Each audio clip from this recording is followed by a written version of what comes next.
The Majority Report with Sam Seder. The destiny of America is always safer in the hands of the people than in the conference rooms of any elite. Sam Seder. They are unanimous in their hate for me, and I welcome their hatred. We must guard against the acquisition of unwarranted influence, whether sought or unsought, by the military-industrial complex. The Majority Report with Sam Seder.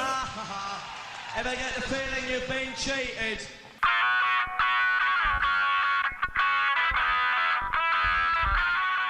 It is Tuesday, August 31st, 2021. My name is Sam Seder. This is the five-time award-winning Majority Report. We are broadcasting live steps from the industrially ravaged Gowanus Canal in the heartland of America, downtown Brooklyn, USA. On the program today, Richard Alba, Distinguished Professor of Sociology at the Graduate Center at the City University of New York, to discuss his recent book, The Great Demographic Illusion, Majority, Minority, and the Expanding American Mainstream. Also on the program today, U.S. ends its longest war. The U.S. occupation of Afghanistan ends after costing more than 240,000 lives, more than 70,000 of which were civilians. 2,500 U.S. service members, I should say. Meanwhile, the UN Security Council urges the Taliban to allow travel and aid in and out of the country. In the wake of Ida, New Orleans struggles without power. As we get a lesson about climate change and our failing infrastructure. The U.S. Department of Education is now investigating 5 states over their mask mandate bans, over federal disability law, discrimination laws. Meanwhile, the Supreme Court may let Texas overturn Roe v. Wade in the next 48 hours by simply doing nothing. A Goldman Sachs report shows that without eviction ban from the federal government, up to 750,000 households could be evicted over the course of the next 6 or 7 months. Starbucks workers in Buffalo start a union drive that's going to target individual Starbucks. All this and more on today's Majority Report. Welcome, ladies and gentlemen. Thanks for joining us. We've got a lot to get to today. I'm here with Emma Vigeland. Hello, Emma. How are you? Hello, Sam. I'm well. How about you? I'm doing okay. This is a pretty big day, or I should say, yesterday, today, Today's the deadline. Exactly. Right. And it's late in Afghanistan. In Afghanistan. We have evacuated Afghanistan after a 20-year folly that killed hundreds of thousands of people, nearly 100,000 of whom were civilians. We should also say over 5 million Afghans displaced, nearly 6 million. Both external and internal refugees, and leaving the place not in a too dissimilar fashion than we found it in terms of the control of the country. To the extent that people are focusing on the Biden administration's failures in getting people out of the country earlier, I think there's some validity in that. But overall, it is good that we're getting out of the country. And then certainly maybe they should have been less timid about bringing in refugees earlier and more often. The evacuations of people was nearly 300,000 by the end of this couple-week period. And here is the head of the Central Command in Afghanistan, Kenneth McKenzie, at a Pentagon press conference with Pentagon Press Secretary John Kirby. This is from yesterday. This is their announcement. I'm here to announce the completion of our withdrawal from Afghanistan and the end of the military mission to evacuate American citizens, third country nationals, and vulnerable Afghans. The last C-17 lifted off from Hamid Karzai International Airport on August 30th, this afternoon, at 3:29 p.m. East Coast time. And the last manned aircraft is now clearing the airspace above Afghanistan. And so it ends. A 20-year war, I guess shy of a couple of months, a month and a half or so. I mean, it's there's going to be a lot of there's a lot of talk on right-wing radio and right-wing media focusing on the deaths of the 13 Marines who got blown up in a suicide bombing attack outside of the Kabul airport. Of course, there were also dozens of Afghan civilians who were also killed in that explosion. And then in our response, we ended up killing almost a dozen children and almost 24 other civilians in a sort of, I don't know, a horrible poetic, I guess, crystallization of our time in Afghanistan, right? Indeed. Encore. More Afghans die in a strike or in a suicide bombing. They get no coverage in the press, and then the United States government retaliates in a strike that kills more Afghans because, yeah, there's no way to do a clean war, no matter how advanced your drone systems are. It's always going to kill children, and so, like, if you're looking for meaning and a silver lining in this withdrawal, there is none. There is none.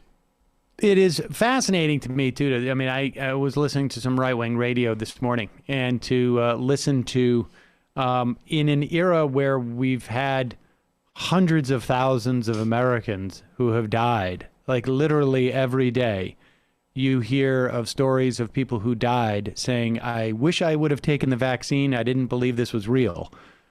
From these same right-wing radio hosts, talkers who are talking about their vaccine hesitancy or skepticism, or who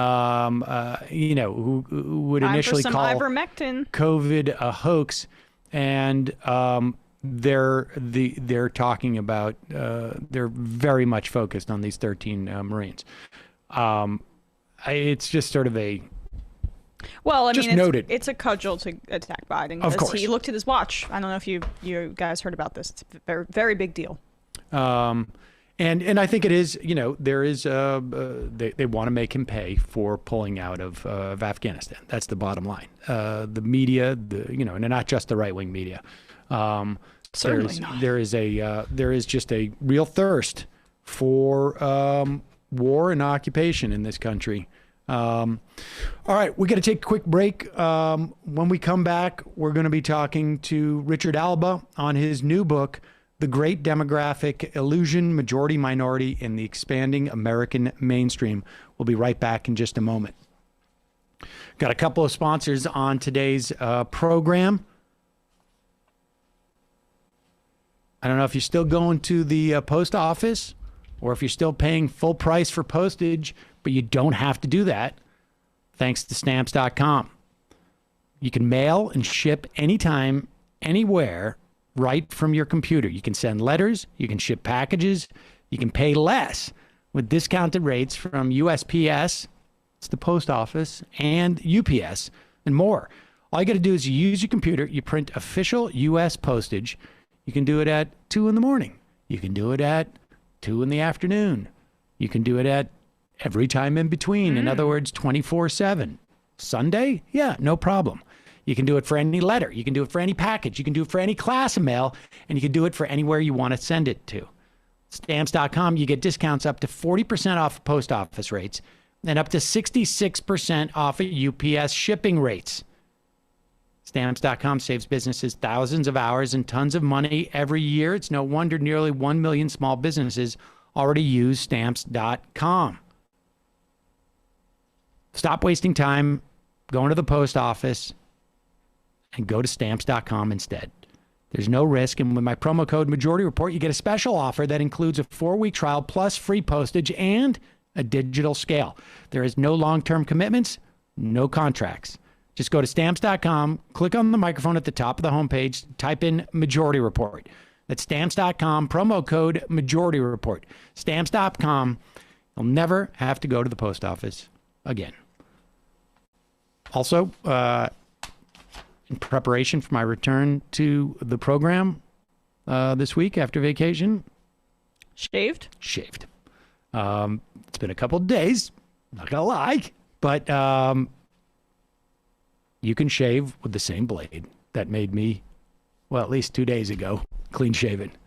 And you don't have to choose between a great shave and a fair price, because that's where our friends at Harry's comes in. You can redeem a Harry's trial set when you go to harrys.com/majority. You've heard me talk about Harry's for years now. It delivers a close shave, comfortable shave, and it does so at a very fair price. Still as low as $2 per blade. Their blades are designed to stay sharp. In a recent study, guys who shave 4 times a week said their 8th shave was as smooth as their first. So for me, that lasts you almost half the year. Well, that's a little bit of an exaggeration, but maybe close. Harry's blades are crafted in their very own German factory. Their design team combines a weighted ergonomic handle with their signature blade cartridge. Plus, they got a 100% money-back guarantee on harrys.com. I love the handle. Simple, clean look. The blades got the narrow blade head. Very important with my asymmetric nostrils. We've gone into that big time around here. Harry's has given their best offer to the Majority Report listeners. New Harry customers can redeem a starter set. You get a 5-blade razor, get a weighted handle, foaming shave gel with aloe, and a travel cover to protect your blades when you're on the go. That's a $13 value for just $3. There's truly never been a better time to try Harry's. Go to harrys.com/majority to try Harry's today. And lastly, it's been a while since we've had an ad from these guys, and their stuff is great. I've checked out all of their furniture over literally right around the corner. There's a showroom, but Joybird offers modern, customizable furniture for every space. It's available in a variety of vibrant, durable fabric options, and it's finally here, folks. You can shop Joybird's Labor Day sale and take advantage of their biggest savings of the season starting August 27th. It's a couple of days ago at joybird.com. You can choose from over 18,000 customization options. You can browse their curated collections and you can find the perfect piece for your style. Joybird's design specialists are standing by to make your vision a reality for free. Joybird is committed to creating quality furniture and a more sustainable future. Their pieces are made using responsibly sourced materials, and they are free of harmful chemicals. They have partnerships with groups like One Tree Planted. Joybird is helping conservation efforts. With Joybird, you get quality craftsmanship, stain and scratch-resistant fabrics, and a limited lifetime warranty. Joybird stands by its quality. They have a 90-day return. If it's not everything you hope for, you send it back. Check it out, folks. I've been getting a lot more sort of sensitive to style. I'm starting to throw a lot of stuff out. I'm starting to say you know what, this couch that I've been patching up, no, not going to do it. Check out Joybird. This stuff is really great. I've been eyeing it for a while. I got to be honest. I love the aesthetic of the accent chairs. I'm going to save up for one in my new place. Yeah, they're not too minimalist, but they're modern. I like it. I really like it. Create a space that brings you joy with Joybird. Visit joybird.com/majority. Get 35% off your purchase. That's 35% off at joybird.com/majority. 35% off. That's significant. I don't know. That was a lot. 35% off joybird.com/majority. Big sale. All right. Want to welcome to the program Professor Richard Alba is a distinguished professor of sociology at the Graduate Center at the City University of New York. His most recent book is The Great Demographic Illusion, Majority, Minority, and the Expanding American Mainstream. Professor, welcome to the program. I'm here with Emma Vigeland. Oh, thanks very much for having me, Sam. Really looking forward to our conversation. Yeah, I am too, because, years ago, when I started my political talk radio career, I had read a book right around that time. It was back in, I think it must have been like 2004, entitled The Emerging Democratic Majority. It was by Roy Teixeira and John Judas. Yes, I know that argument. Yeah.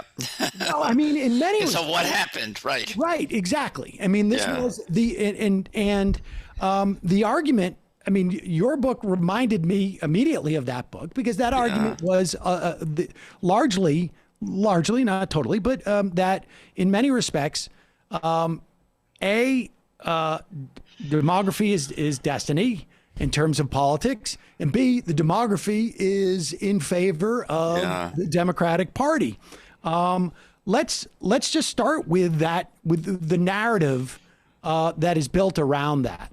That's actually a very good starting point. I don't know if you noticed, but John Judas actually had an op-ed in the Wall Street Journal yesterday, which in a way took back that argument. And I'm really not sure that either Teixeira or Judas would stand by that argument as it's been commonly understood today, because we see a lot of changes that really don't resonate well with that argument. And let me say, as a starting point, and so that people don't misunderstand, there's a fundamental paradox about American society that continues today, and that is that American society visits racism on some and grants the possibility of assimilation to others. And that was certainly true, in the middle of the 20th century, when the once despised Irish Catholics, Jews, and Italians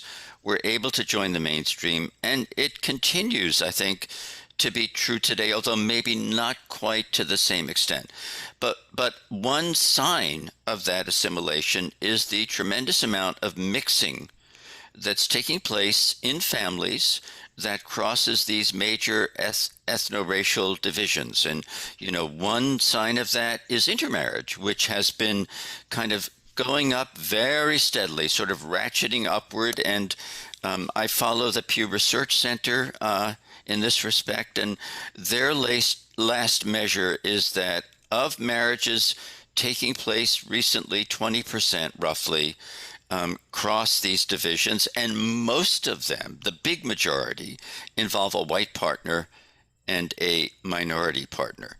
And the same reverberates in the child population. So we have a growing number of children who come from these mixed ethno-racial family backgrounds, whether they involve marriage or not. We know that 1 in 7 children today born in the United States has parents from 2 different ethno-racial backgrounds. So all of this is a kind of signal. It's not all of the assimilation in and of itself, but it's a signal that there are kind of assimilation processes that are ongoing. I think that has potentially big political impacts that work against the argument that Judas and Teixeira made. And we can already see that. I mean, you look at the electoral data from 2020, and one of the surprises was the degree to which Latinos and Asians, but even African Americans, voted for Trump. Well, and also, I'm sorry. I want to go back, because you have I wouldn't say a redefinition of assimilation, but a redevelopment of that term on some level. Yes, that's fair. Yeah, absolutely. And before we get there, though, I want to go back to that to the narrative that is that has been at least somewhat controlling over the past 20, 30 years, which has been this idea that I'm trying to figure out. The idea has been that we're headed towards a minority majority society. Actually, it's usually put the other way around, but I understand majority minority. It's confusing. It's a confusing term. But that statement in of itself is not correct because it miscategorizes or it sort of like let me unpack it a bit, if I may. So I think the majority minority society, which is, by the way, according to Census Bureau projections, supposed to take place before the middle of the 20th century, is really very misleading as a way of thinking about the future that's emerging. And so it envisions a society that truly is riven into two parts. We have whites on the one hand and people of color on the other hand.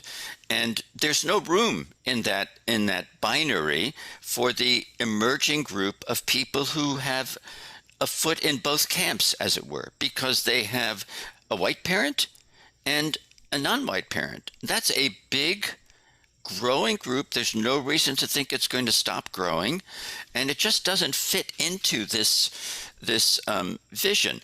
Now, the demographic data on which the majority minority vision is based, as you say, misclassify people because they treat all people of mixed backgrounds as part of the people of color population.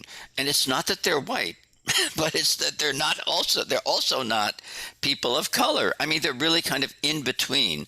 The evidence shows that many of them, there's a huge exception that I'll get to in a second, are really integrating into social environments that may be diverse but also contain many whites. They have very high rates of marriage to people who are whites. Now, the big exception are people who are part black and part white.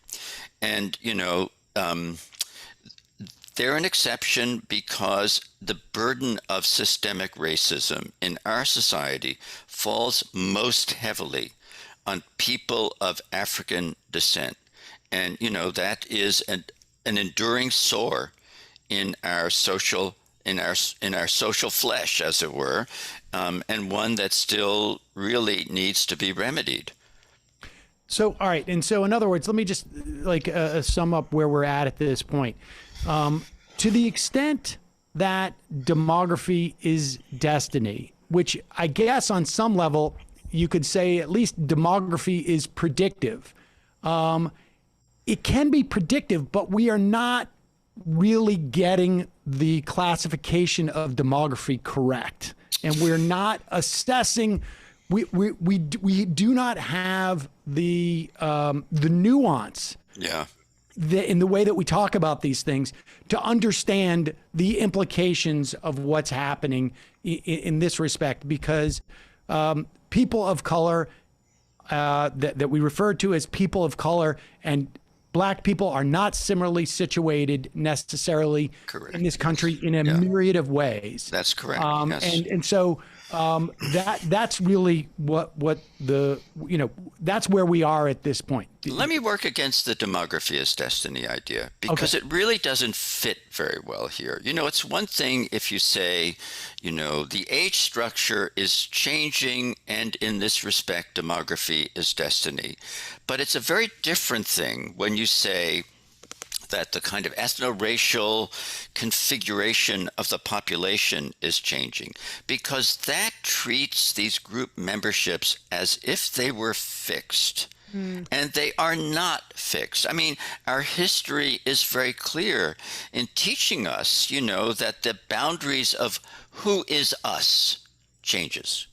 And I think that we're in another moment where the boundary of who is us is changing to allow a mainstream, that's what I call it in the book, that is, at least in some parts of America, a lot more diverse than it was, say, at the end of the 20th century. And the mixing is a signal of, this growing diversity among, let's say, that involves whites, but also involves a lot of people who are not white necessarily, but who see each other as alike, and who mingle together, and form romances and have children and families together.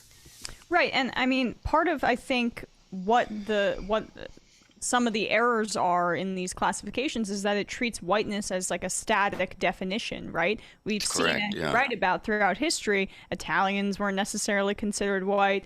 It changes to, I think, fit hegemonic structures in order to maintain a bit of a perception of white supremacy, however threadbare that perception may be, in terms of just the fact that, things are changing demographically. Okay, so forgive me if I push back a tiny bit on that. I mean, I understand what you're saying, but I think that when the kind of mainstream part of society opens up, we don't really know where we're going. And it's not true, I think, that power is clearly a part of all this, absolutely, no question.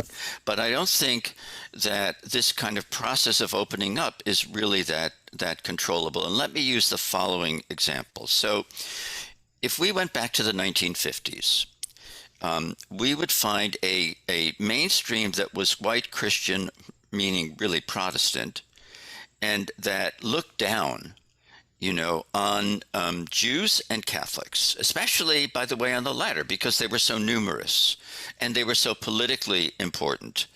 The fear of many white Protestants in the early part of the 20th century and into the 1950s was Catholic control of democracy, because Catholics were believed to be, like Muslims today, people who obeyed religious dictates and therefore were not really suitable democratic members of a free society. And, you remember, I'm sure, that when Kennedy was a candidate, he had to appear before this big group of Protestant ministers to assure them that he was not going to be ruling in favor of the Pope's policies. So today, every branch of our government is led by an observant Catholic. That's true for Biden, that's true for Pelosi, and that's true for John Roberts in the Supreme Court. No one has remarked on this, at least not to my knowledge. If people viewing this from the 1950s would have thought, oh my God, this is the worst outcome that could happen in American society. And now progressives think, well, Pelosi, she's okay, and Biden, well, he's okay. I think we don't know. What I'm trying to say is that the differences that loom so large at one historical moment may not be very important at a later historical moment, and that white Christians, Protestants, were not able to maintain control of this process of integration that began in the post-World War II period. But don't you think that the whiteness is so? Well, that's the way it looks today. Certainly, that's looking through our lenses today. That's not the way it looked in the 1950s. I mean, you have to take into account that, okay, so Catholics were not slaves, for sure, but religion was an extremely important social distinction through much of American history. Yeah.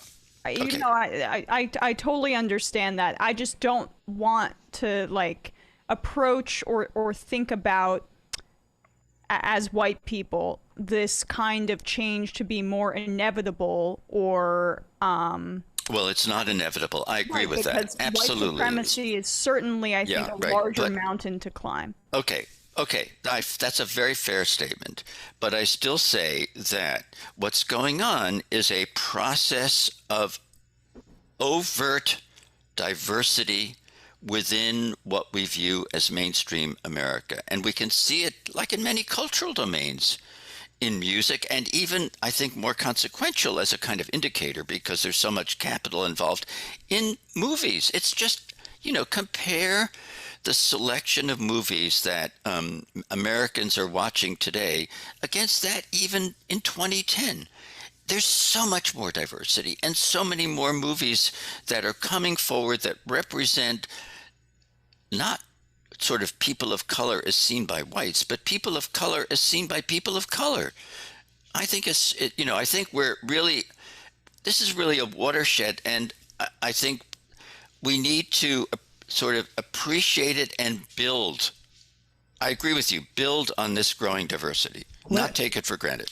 So, I mean, but there's two things going on here, particularly in the context of, and you make the distinction between, in the context of immigrant groups and on one level, or in one way, and Black people and indigenous people in this country. Correct. And we are, on one hand, you're right. I mean, I think this week actually we've had the first top grossing film in the world directed by a Black woman. I think that happened this week. And we had Black Panther a few years ago, which... Yeah, right. But simultaneously, we're also looking that is... I mean, I suppose that's good. Which movie is this? I don't know. Okay.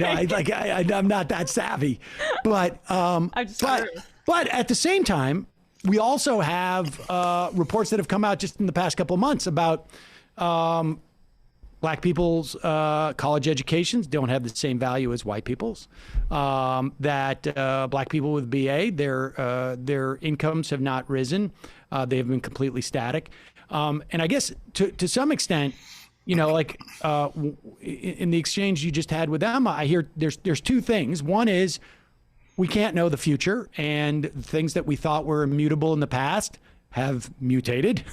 But the other is that on some level, it feels like American history is a process of negotiation of you know what, we can relax this as long as we maintain this specific underclass on some level. Mm-hmm. And, we're willing to, there's a negotiation. We can accept Italians in now. Right. Okay. Yeah. Well, but let's follow that thread through, because I think that's what you've said I agree with and is very insightful.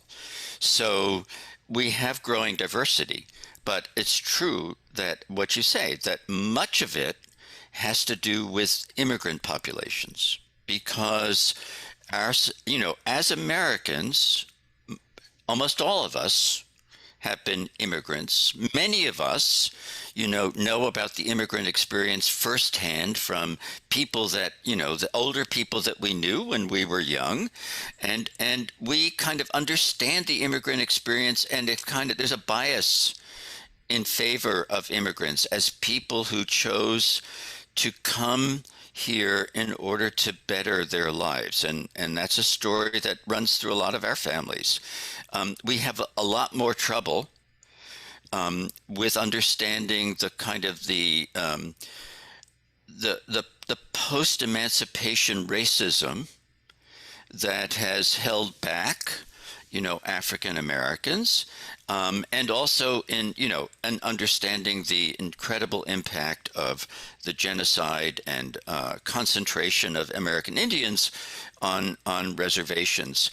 And so I think that members of those groups, but especially African Americans, experience much more difficulty in kind of entering this mainstream than do, let's say, socially affluent Asians and Hispanics and light-skinned, Hispanics. There are all kinds of biases that are occurring, I agree, in this process, but nevertheless, we have to acknowledge that this process is expanding what we think of as the us, and we can build on that expansion, in my opinion. And what is who is the we in that us? I think the we, let's see, here's where power comes in. So, of course, I mean, we are in a hierarchical society where whites are the dominant group.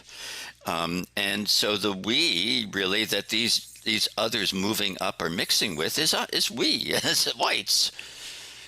This is, I'm not trying to say, oh, this is wonderful and all our problems are going to be solved. I'm trying to take a realistic view of how a certain kind of social change is occurring with an eye toward building out from that social change. So let's talk a little bit about the, one of the things that people have speculated about, and I think you cite some research as well in the book about the implications of the message that we're headed towards a majority minority society. That it creates essentially it supercharges white racial anxiety, I guess. Yes, it does. I mean, I think there's convincing social psychological research on this, and a Yale social psychologist, Jennifer Richardson, and her colleagues have really been in the lead in demonstrating that when you prompt whites with some kind of signal about demographic change and what it might do to the white majority position, many of them, not just conservatives, many of them become anxious. They adopt more conservative political opinions. They express more racial resentment, and I think a lot of the political science that has analyzed the outcome of the 2016 election has found that one of the driving forces was working class white racial resentment that is affiliated with, in some way, this sense of a loss of whites' position in American society. So I see this as a divisive story, and of course it's divisive in its very nature because it says that society is made up of these two great blocks, one of which is whites, and the white part is shrinking and the other part is growing. So I don't think it's a healthy way. I think it's an incorrect way, but it's also an unhealthy way to view the kinds of social changes that are taking place in the U.S. today. And the incorrect part about it is simply that there is something happening that is really, I guess, maybe it sounds a little bit, it's a little bit trite, but it's really sort of becoming a little bit more melty pot. Yes, a little melty. Than being sort of a binary question. I think there was at one point you spoke about data that showed second generation immigrants, if I remember correctly, had sort of outperformed, and then third generation immigrants had suddenly the progress had stopped, and it was that's a little confusing, isn't it? It wasn't a question of the progress or had stopped. It was a question of how people began to identify themselves. Oh, that's true. So one of the things that's happening, so this has been a big issue in the study of Latinos, especially Mexican Americans. And so the argument has been that Latino progress stalls in the third generation. But what a lot of research has shown, here I'll bring in the University of Texas economist Steve Trejo and his colleague Brian Duncan, and they've done a lot of research that shows that at least a part of this story is that some Mexican Americans in the third generation are no longer thinking of themselves as somehow, or they don't really, that's not so important to them anymore. They don't identify themselves on census data in that way necessarily, and these tend to be better educated. This goes along, by the way, with a lot of research now from Pew and from others showing that over the generations, Latino identities fade. And Latinos, they're not denying that they're Latinos necessarily, but they tend to identify themselves more as American than as Latino American. Which is what happens with immigrants in general, or the children of all immigrants in general, as they're I agree. less connected from. It's interesting that I feel like maybe some of the research that you looked at, they don't seem to take that into account. It's more just based on, is this your last name? Is this your skin color? Is this how we classify you, I guess? Right. That's right, actually. And so again, this speaks to the problem in treating demography as destiny, is that you have to view these categories that we put people into as kind of fixed identities that don't change and aren't fluid. And that's really contrary to what's going on for a lot of people. I mean, this just reinforces the notion that in many respects, and certainly at least in the context of certain cohorts of people, that race or ethnic ethnicity is wholly constructed, and it can be constructed differently by different perspectives, right? I mean, the census can have one perspective on what an ethnicity is, and the individuals who the census purports to be counting may have a different perspective on what their identity is. Well, almost certainly that's true. I mean, the census data, we have to accept, are a limited kind of set of lenses for looking at our population in this respect. And I think they're particularly weak on capturing change. And, part of it is that they fit people into mutually exclusive boxes. So you can be mixed race, but you can't be these boxes don't reflect how important are the whites to this mixing, for example. So the decline in the white population in 2020 is actually partly a function of census methodological changes.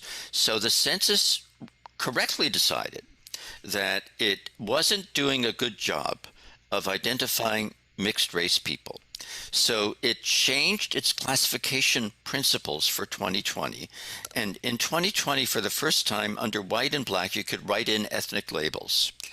And it scrutinized these ethnic labels, and it reclassified people as mixed when they used a label that belonged to another racial category. So, for example, we know from past research that a lot of people who come from Asian white backgrounds often on the census identify themselves as white only. And so now, they're encouraged to write in labels. And so they might write in, this is Irish, German, Korean. And so the census, Korean, you're also Asian, therefore you're mixed race. So it moved people out of the solely white category into the mixed race category. And as a consequence, it appeared there was an exaggeration of whatever white decline might have occurred was really exaggerated in census data because of this. So the census defines people as white on a very narrow basis. You have to be non-Hispanic and solely white by race. And that's the group that fell. But if you say, okay, let's look at people who are partly white as well as only white, those groups increased in numbers, though not dramatically. I mean, just very slightly, but they didn't fall. The big story of the first fall in the white population since 1790 actually hinges on a very narrow definition of whiteness. So it had the census used the 2010 definition of whiteness. Do we have a sense of what that story would have been if we can't say exactly because of the limits of the data that have been released, but I'm sure that the decline, if any, would have been very small. Okay. And so, largely what we're looking about in this story is, there's sort of that's the story of, or at least one of the stories of the 2020 census, is that we're looking, some of what has come out of that in terms of a story is more a function of just reclassification Correct. than it is actual changes in demographics, if you will. So it looked like the mixed population exploded, but that's because the census deliberately did a better job of measuring the mixed population. Of course, obviously, from my perspective, that is an important group, and it is growing, but not quite in the way that the census described. So so as far as like what this perspective on what's happening with our demographics, that there's more fluidity in the way that people perceive their identities, and fluidity in terms of the way they identify within the categories that are presented to them, but also all the things that we glean from that, or social sciences glean from that, yes. Right? I mean, that's where things start to break down with the emerging democratic majority thinking, or the idea of demography as destiny thinking, and where we are today is that this stuff is a far more fluid, and they're not really as the utility of these classifications as proxies for something else are just simply not as effective as we have assumed. I think, well, that's a good way to put it. And I would say this, that, I think that if we would tell ourselves a different narrative about current social change and what it implies about the future, not the majority minority, but something that is more comprehensible in terms of the American past of assimilation, that the reaction would not be, among many whites, would not be as nationalistic as it is to the majority minority story. We have very good research on this too, done by Morris Levy and Dal Myers of USC, and they've tested different narratives in social psychological experiments to see how people respond to them. And the response to the mainstream is changing and people are mixing more is very different from the response to whites are destined to become a minority in a couple of decades. So I'm not saying this is the solution to all our political problems by any means, but I do think it's important to correct the story, because it's at least a tile, in a mosaic that could bring us to a better place. And it's also important to correct the story because the story's wrong. And that's why no disagreement on that point. Right. I mean, so what? I mean, to the extent that we can get, can we get a handle on this, or is it? Is there? If you apply your lens essentially to this type of data, where you understand that, and you were to try and capture this demography to the extent that you can it function as a proxy, or is it basically telling us that we need another set of proxies, that class is more effective? Well, I think, I'm not certainly not going to dispute the importance of inequality. That's an inequality that isn't simply aligned with racial origin is really, really important in our society, for sure. And I think it's also, as you implied earlier with your statement about as long as, we have an underclass of subordinates, we're okay. Inequality is impeding the kind of social mobility that leads to more integration of people of disparate origins at the top of American society. So we certainly want to address that, as well as to address, the tremendous forces in our society, such as wealth inequality, that are holding African Americans back. So you address some of the social policies to expand assimilation. I know you just have a couple of minutes here, but could you elaborate on those just a little bit? Well, I think there are three fundamental dimensions. One is the economic inequality, which is much higher today than it was in the middle of the 20th century when we had our last great episode of expansion of the mainstream. And the other is the racial inequality that exists between lighter-skinned and darker-skinned Americans, to put it very broadly. But we know from the study of African Americans that has a lot of different mechanisms involved that we could address. And one of the big ones is wealth inequality. And we understand how government policy over the 20th century prevented African Americans from accumulating wealth to the same extent that white families were able to accumulate wealth through home ownership, for instance. And of course, the other part of the African American problem is the coercive or the oppressive forces of the criminal justice system. And I talk about it in the book. I'm not an expert, but obviously, something needs to be done. And then finally, I think with immigrants, we have to understand that the legal distinctions among the foreign-born people residing in our country today don't have a parallel in our past. We didn't have any kind of sizable undocumented population, before really the 1960s, and we need to remedy this. Which it's really a wound in our democracy that so many people are in the shadows of illegality.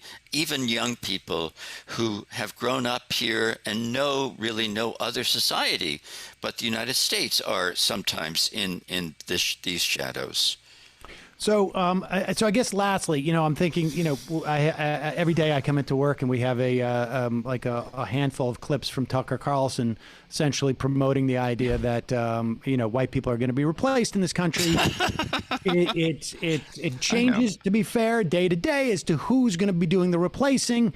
This week it's just Afghans that are going to be replacing white people and changing the political makeup. All 100,000 of them that we might in principle accept. Yes, exactly. Right. Well, they're going to be placed in key in Washita County apparently or something like that. But so that story is both wrong and destructive. Very. And it's hyper polarizing. And it helps for those of us who don't want a right-wing country or more of a right-wing country than we have, let's say, or want to end the right-wing nature of this country, unhelpful. What would be the message if you were to boil it down? We're giving you a show on Fox to follow him. What would be the message? How do you express the reality of this, of the nuance that's associated with the fluidity of these characters? Well, okay, it would be something like what's the assimilation that we can see today resembles that of the American past, and it's a basis for building out, and it is not, it's not something that. And, this is really a problem not just on the right, I have to say. It's also, I think, a problem on the left. The critical race theory is definitely valuable for its insights into how systemic racism functions in American society. But it is not a comprehensive way of looking at and understanding what's going on in the U.S. today. And so I think on both sides, there's a tendency to lop off today from the past, to not see how they in fact are related, that today can be understood as continuing patterns of the past that we accept, that we think we're good. So it would be something like that. And I mean, just lastly, just on that critical race theory aspect, what is the limitation of that perspective? Is it? I think first of all, it's been mainly tested on the African American experience, and I think that it best applies to the African American experience. And it's not that it's inapplicable in some respects to dark-skinned Hispanics or others, but it simply isn't we can't think of the world as divided between whites and people of color. That's really a bad starting point. Because of the fluidity of both those categories. Correct. It's fascinating work. Richard Alba, the book is The Great Demographic Illusion, Majority, Minority in the Expanding American Mainstream. Thank you so much for your time today. I really appreciate it. Thank you very much. It was a great conversation. I really enjoyed it. Bye. Thank you. Bye-bye. All right. We're going to take a quick break, and we'll be back to wrap things up in a moment. We've got to... when we come back, we're going to just talk about what's happening or not happening at the Supreme Court, which could fundamentally alter a woman's right to choose and have sovereignty over her body in this country. And this is going to go down in the next, or not go down in the next 48 hours. We'll be right back to talk about that for a moment.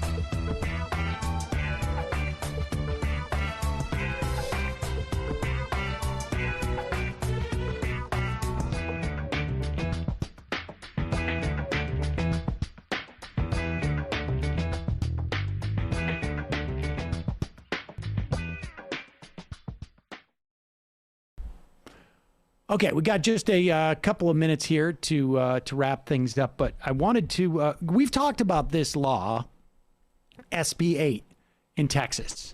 Yeah. This is a law that was passed that essentially deputized in the past states that wanted to curtail abortion, wanted to basically outlaw abortion, ran into this problem where they would outlaw abortion more or less, based upon, against Roe v. Wade.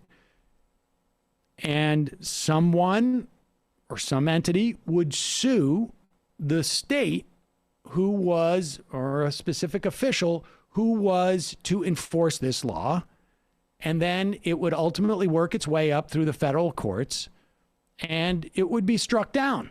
It would either be struck down at the appellate level or ultimately the Supreme Court. You have things like trap laws. Now, the Supreme Court's gone a little wobbly on trap laws being targeted restrictions on abortion providers. And we should say that the entire purpose of most of these laws was just throw whatever at the wall and see what sticks. And so maybe the Supreme Court will, on an off chance, disregard precedent with Roe and, Yes, and I would also add, there were times where they would be okay with it, and it would be, the right to get an abortion would still be there, but the actual ability to get an abortion in certain states basically all but eliminated. Right. Your clinic needs to be this exact square footage and you need to have height. Admitting privileges and whatnot. So Texas came up with an innovative way of skirting around the idea of who has standing. And that is they empowered citizens to bring civil lawsuits against abortion providers. Plaintiffs could make up to $10,000 by suing somebody for allowing someone to have an abortion or providing one. How that affects the other person is dubious. Right, and this is SB 8. Now, the thing is that they were able to get around federal courts because you don't have a member of the state suing a state official. Mm-hmm. So on Friday, the Fifth Circuit of the U.S. Court of Appeals was supposed to have a trial judge hearing on SB 8's constitutionality, but they canceled it because the federal courts felt like we couldn't deal with this because this is a civil lawsuit under state law, and it's not our jurisdiction. And so they can't quite figure out where to bring this case, or plaintiffs can't. They sent it to the Supreme Court. The Supreme Court, and this law takes effect September 1st in Texas. Which is tomorrow. So now we're down to about 24 hours. The Supreme Court could hear this and issue an emergency stay of this law. But if they don't, Texas will have effectively overturned Roe v. Wade. Abortion providers in Texas will be sued and could have their places shut down because they could be sued as an abettor to abortion. It also, SB 8 triggers mandatory closures of these abortion clinics. And right now, we're waiting to see if any type of federal district court will weigh in or if Supreme Court will. And the effective ban too, it bans it past 6 weeks, which is essentially like you could get pregnant, 4 weeks later you miss your period. Oftentimes women don't know that they missed their period minimum of a week later. That's when you get concerned at a minimum. And so it's like basically an abortion ban because you would have to immediately know that you're pregnant, which some tests don't even see that, then get an abortion in that tiny, tiny window. It's a completely ridiculous undue burden. So keep an eye out for that. We'll know more in the next 24 hours. We will obviously talk about it tomorrow. So if you're watching us on Peacock, we will say goodbye. And if you're watching us not on Peacock, which is undoubtedly the case, then I say hello. And I also say you can support this program by becoming a member today at jointhemajorityreport.com. You can help this show survive and thrive. What do you think about that? I think we had like 30 seconds left. That's why I was going on and on. But regardless, that's fine. No, you weren't going on and on. Oh, okay. Do we still have 30 seconds? Yeah, well, it's all right. Oh, I didn't see that no, I thought we landed that perfectly. Oh, yeah. I had a different clock on there. And you can help the show survive and thrive by going to jointhemajorityreport.com. Also, don't forget our email. Our email blast every day, the AM Quickie newsletter. You can sign up for that at majority.fm. Scroll all the way to the bottom. Quick read gives you a good sense of the stories of the day. Anything you may have missed on the show gives you a preview what you're going to see on the show to that day. Right. So check that out. Also, don't forget our Discord.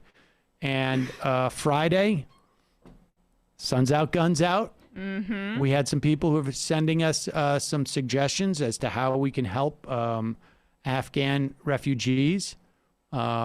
Not quite sure how we're going to do that. May just make a call for it over the course of the show as I get the Sun's Out, Guns Out. May do the flex thing. Yeah, but I don't want to. I don't want to stress. I don't want to pull anything. I'll do a flex. Hurt my muscle. But we will endeavor to do something like that. How about for every $100 I give some fantasy football advice? I know the audience would love that. That we could do that too. That I have a feeling would probably drive a lot more cash. That's true, right? We'll see. Also, do we have Nomi? We also there's I just want to encourage people to donate to some of these mutual aid funds that are in New Orleans, Mutual Aid Louisiana, as well as we're talking about some of these Afghan refugee places to donate. That's also another good place where people definitely need help right now. We'll put a link to that at majority.fm in our YouTube and our podcast description. Nomi! Hello, welcome back from your vacay. Thank you very much. Well, I like your, now you have art behind you now. It's new every time. It's new every time. Constant wandering around trying to figure out how to confuse you guys. It's actually just the same place, and I have it's a game. That's what it is. I like that the calling card is that sort of purple. Me too. hue. Yeah. I think it's a nice little thing because it make any room the studio. Yeah, It I like does. that idea. We just need working Wi-Fi, and that's the whole thing. Which you get 50% of the time. Yeah, I mean, you could be in New York and lose your power and not have Wi-Fi, or you could be I in Puerto know. Rico. You never know. I've It's never called lost my climate power in New York. You've never? Really? Not yet. Not yet. Wow. Look at you. You're not a real New Yorker yet, then. I guess not. Yeah. Nomi, what's happening on your show this week? We got a lot on our show. So we have two shows, Wednesdays and Fridays, obviously. But Wednesday we have Anthony Conright, who wrote a piece called "American Education is Founded on White Race Theory." And then later we have Maximilian Alvarez, who hosts he has his podcast, but he also did a piece called "The Pandemic Made the Divide Between the Ruling and Working Class Clearer Than Ever." And then later we have Natalie Schur and Jordan Zakarin to talk about all the stuff that's happening this week, from Afghanistan to climate, you name it. Matt, what's happening in the Matt Leckian media universe? A couple things. There's Patreon content. Robert McPherson, David Griscom, and I talked about television production and unionizing that more, or like expanding labor protections at least. And also we talked about Radio Free Tom Nichols, the time he called me a snowflake because I said that actually $7.25 isn't a good enough minimum wage to work at McDonald's, even if it motivates you to get a better job. So that's for patrons. And also after this show, I'll be raiding on Twitch, the Left Reckoning Twitch feed, because David Griscom is doing his Griscom stream this afternoon. Whoa. Rating RAID. RAIDING. Don't you know anything about Twitch? No, it's poggers. Poggers. Hype train. Levels 7,000, bitch. Wow. Things have really changed around here since I was gone for a week. Things have really changed. Yeah. All right, we're gonna take a quick break. We'll be right back. Fun half. You can IM us via the app. You can get the app at majorityapp.com. See you in the fun half.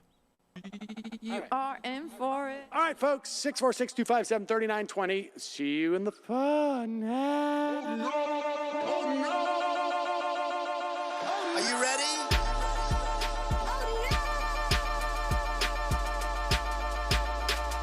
Who sent us this? Anarchy. Alpha males are back. Boys back. And the alpha males are back. Just as delicious as you could imagine. The alpha males are back. Boys back. And the alpha males are back. Just want to degrade the white man. Alpha males are back. I take all of it to my throat. Alpha males are back. Snowflake says what? The alpha males are back. You are a madman. And the alpha males are back. Oh no, Sam Seder, what a fucking nightmare. Bring back DJ. Yeah, or a couple of them. Just put them in rotation. DJ Denner. Well, the problem with those is they're like 45 seconds long, so I don't know if they're enough of a break. That's fucking nonsense. You see white people doing drugs, they look worse than normal white people, and all white people look disgusting. And the alpha males Psych. Fuck them. Snowflake says what?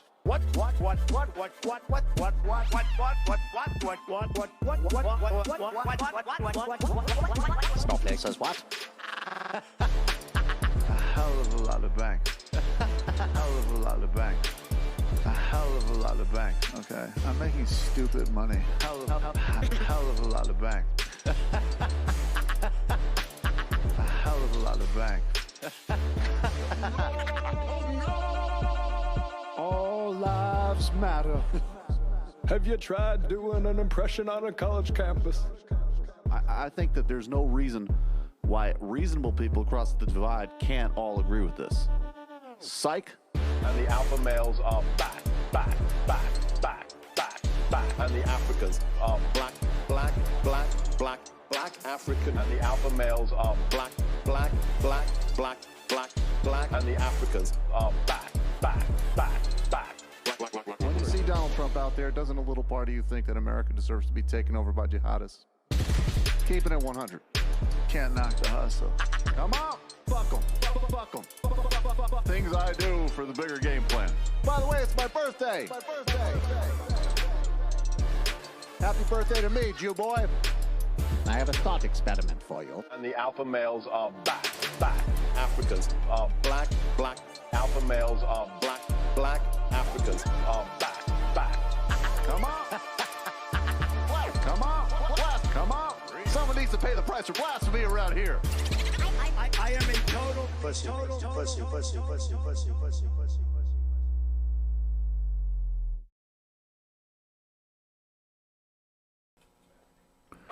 So this is interesting, folks. Welcome to the fun half. Welcome to the fun half. Welcome to the fun half. Kyle tells me that there is a member of our Discord community, Dulce Demochi, is building a social media platform based on progressive values. She's looking for people to help test the prototype. It is called Aduna. It is a social content aggregator that helps people find, share, and discuss media by country, culture, and identity. It aims to, 1, create a truly even playing field for political discourse, 2, be international in scope to encourage solidarity across borders, 3, amplify content from marginalized and underfunded communities, 4, share profits equitably so journalism and creative outlets don't have to struggle so hard for survival. There is a desktop-only prototype, and it is at Aduna, ADDUNA.co. We'll put a link. Will you make sure that we put a link to that, Bradley? Aduna, ADDUNA.co, if you want to be a beta tester. What's her name? We got the betas. Exactly. We've got the betas. Are they testers? Blackville IMs. Can I get a shofar for my 31st birthday? Keep up the great work. Left is best. Here it is.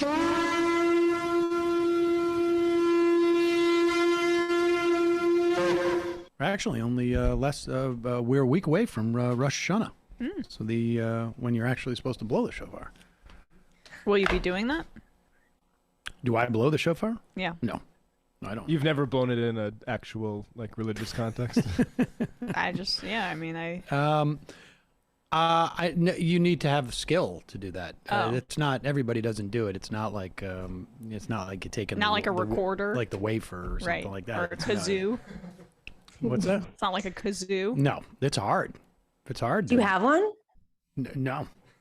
No, I do not. What kind of Jew are you, Sam? Come on. Most Jews do not have a ram's horn in their house. I will just tell you that right now. The ones I know do. So. I'm shocked by this news. Just got another IM from Otter's Cool. Can I get a chauffeur? They write, not a chauffeur. For my first daughter, born yesterday, Stella, born precisely 10 minutes before the Pentagon announced the war in Afghanistan had ended. Well, that's worth it too.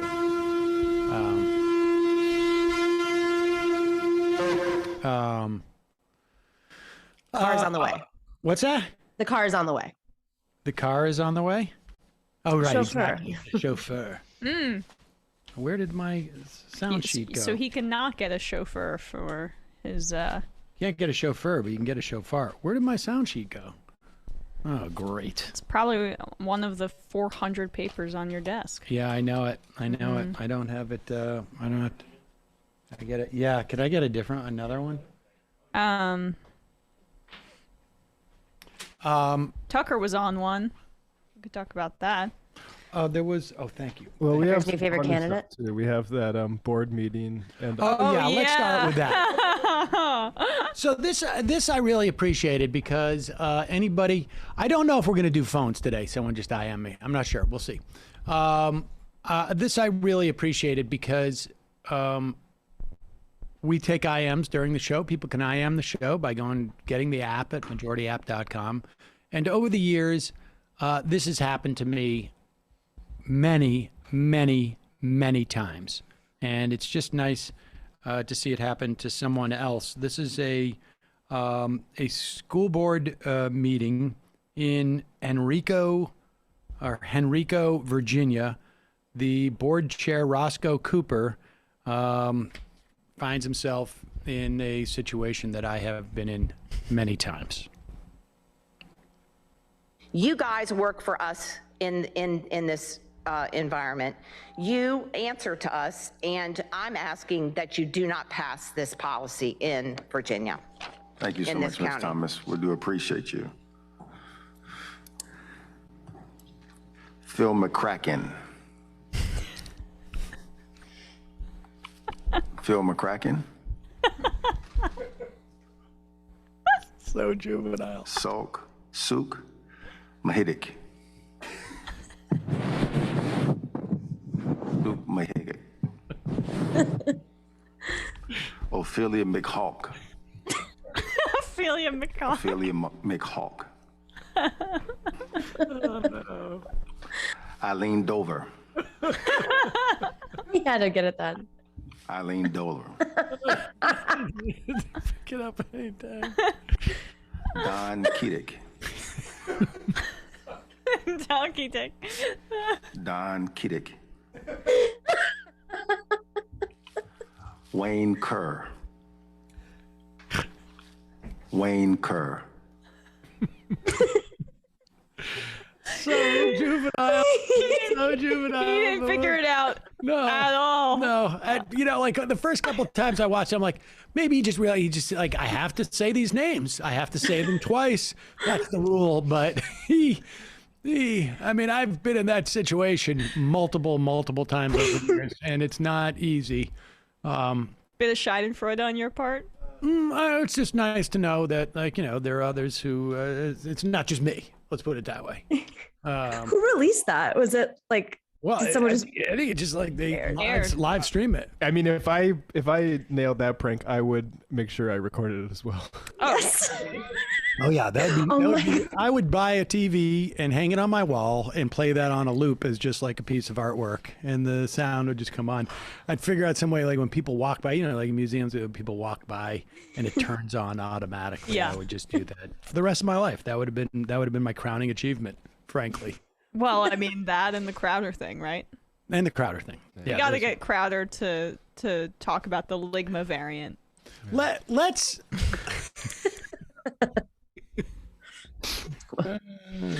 Do we think when Crowder gets out of the hospital, we should ask him if he's out, baby? Is he out? He's out. Well, I mean, like the point is just does he think that ivermectin is gonna be effective against the Ligma variant? Got a question. I like Don Keating. Yeah, that was yeah, that one was because creative. Wayne Kerr. I would have caught like Wayne Kerr. I would have Wayne called Kerr. Ben Dover. Yeah, Ben Dover was pretty. All right, I leaned over. Let's do one. Let's do one more fun one. It's the fun half, ladies and gentlemen. That was pretty fun. That was pretty fun. So Steven Crowder is out of the hospital. Returning to broadcasting in September. In September. Well, we're only a day away, so folks are probably pretty excited about that. Well, we did start the show early today, so. Right. Didn't mean to scare anybody. Yeah, sorry. We know Apologies. that. We know he's got. We had a hard out with a guest, and we don't want to exacerbate any medical condition. That's true. Yep. That's true. I don't know what our liability is on something like this, but just as a disclaimer, we are not planning anything that we know of today. Correct. Thus far. Now, Crowder apparently, was this a throwback clip? So this is from a month ago. I was confused because it came into my podcast feed, and I am subscribed to Steven Crowder's podcast, so I thought he was back already. It turns out that this was from about a month ago, before, like basically like a week after our whole thing with him. So he had. So he was still a little flummoxed, to be fair. Yeah, I mean, I think he's flummoxed by some other dynamics in this clip, but he was definitely flummoxed by the dynamic with us. Now, there's a guy who works on Blaze Media named Jason Whitlock. Yeah, Jason Whitlock is basically like a black conservative sports talk guy who has made the complete pivot turn to now doing, the type of Blaze content that they need. He was kind of just think of like a pull your pants up type commentator on, what was it, Fox Sports? Yeah, he was like anti-Kaepernick, Yeah, so he cut his teeth in that area. Okay, and here he is with Steven Crowder. Notably, he was not a professional athlete. I do want to say that. He's just a journalist. Right. He's a journalist. He did because that's like common. But played college ball, which I would have looked that up before talking to him. I don't know. Now, but again, this is a week after the the situation where I was very inappropriately showed up on Zoom, and so he was still trying to compose himself. Here is Steven Crowder discussing censorship and talking in a really normal way. I mean, try to follow this question about liberals. He has so much there. It's like a bat cave of history. I wanted to go back to something you mentioned about sports kind of, conservative values. And that kind of goes to something that I've always said this, even if you look at rich white liberals like in Hollywood, entertainment industry, they claim they're liberals, but they don't live like liberals. In the sense that they work really, they just feel guilty, so a lot of them don't want to accept that their work ethic or their skill, their talent has brought them success. Let me ask you this: how many years did you play in the NFL? I did not play. I played college. Oh, you played? Sorry, I played. Yes. Well, see, this is how much I know nothing about sports. Gotcha. But then you commentated, obviously. Commentated. I made my bones as a journalist. So college ball, and you played 5 years, did you? 4. You played 4, and then they took me 5 years to graduate from college. Okay. Well, I'm just kidding. I'm 0 for 2. But 15 years in college ball. Really, yeah. How long did you play in college? 5 years? That is not possible, Stephen. Unless he redshirted, but I don't think Steven knows that. If he knows nothing about sports, I'm surprised he doesn't even pretend to know about sports, because that whole set is so performative in and of itself. The fucking cigar smoking and whiskey Wears drinking, baseball shirts. Why is it so dark in there? Like, do you need to do your broadcast from a man cave to compensate that much? The first 5 minutes of this episode are Crowder and him lighting up a cigar, and I don't even think Jason Whitlock wanted to, but this is their Ash Wednesday segment, again, right before Crowder had complications, including fluid in his lungs. He's very worried about I wonder himself. if he's going to continue that. Get me one there where it's not actually like really smoking, just the one where the. Okay, let's continue. Marshmallows or whatever the prop is. I'm just kidding. I'm 0 for 2. But the point here is, did you feel like people were discriminating against you based on race when you played college ball? Did you no. find a racist environment? Look, did I see some racist acts as a college football player? Did I experience some? Yes. We had a black guy and a white guy on our team, and I like both of them, but they got in a fight with each other at a party, and the coach kicked the black kid off the team. And we all erupted. Yeah. I was like, hey, man, I was at the fight. Yeah. This is crazy. And we got the guy reinstated on the team. Was it like a mutual fight? It wasn't like a jumping or anything like that? No, it was a mutual fight. Yeah. It was a mutual fight. That's it crazy. was, and look, I like both of them. I'm still friends with both of them today, 30 years later. But we erupted and was like, hey, man, this is BS. And they had to let the Andre back on the team. Look, we played against, I won't name the.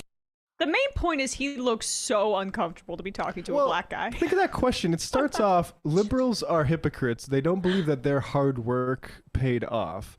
How many years did you play in the NFL? Oh, you didn't play in the NFL. Oh, you played 5 years in college, 4 years in college. Okay. Did you experience racism playing college ball? The answer is yes. Yes, actually, we experienced a racial incident with our coach. And Crowder's follow up is, did the black guy really deserve to get kicked off? What? Because it probably was a jumping situation, right? Like a jumping situation. I mean, that is insane broadcasting. Crowder read The Outsiders before doing his broadcast. He's like, wait a second. I thought this guy was supposed to come on and say there was no racism. All you have to do is just work hard, do 25 years in college football, and then you'll do it. Right. The whole institution of college football is reminiscent of But I can't even get Incredible past that racism. first exchange too. Like, what was his point about like liberals don't live like liberals in Hollywood? They don't. Well, not like me, as I lean back in my chair and honestly, smoke my cigar. I don't know what he's doing there other than struggle to like relate to a black guy. Yeah. Like, I think that's what's happening. Where's my in here? Liberals are bad in Hollywood, right? You're not jumping at that one. What about NFL? Wasn't racist? Oh, you didn't play in the NFL? No. Okay, well, but I mean, the 5 years you were in college. No, but come on, your teammate who you liked, he jumped the other guy, right? But yeah, are we sure the coach wasn't right about That's amazing. Did you experience racism in college? Yeah, I did. Are you sure? You sure about that? Let me just double check. And he's a producer now for the Blaze for him. He's like, no, Whitlock is his own talent from the Blaze. He used to be a journalist in sports, but now he's basically just a conservative. And so Glenn Beck's like, I'll have that. So like, what is his added value as a conservative, given that like he's not buying into any of these, the 5 conversation topics they rotate? He buys into plenty of like right-wing tropes and stuff like that. He's just, Crowder's so uncomfortable that he makes it difficult. Right, exactly. Like, are you making this? I mean, come on. It should be a layup. It's a sports term for Crowder, but like Crowder can't help but he's so flustered around a black guy that he's got to do man props, the cigar, the leather chair, the whiskey. Look how relaxed I am. I'm cool, like I'm not nervous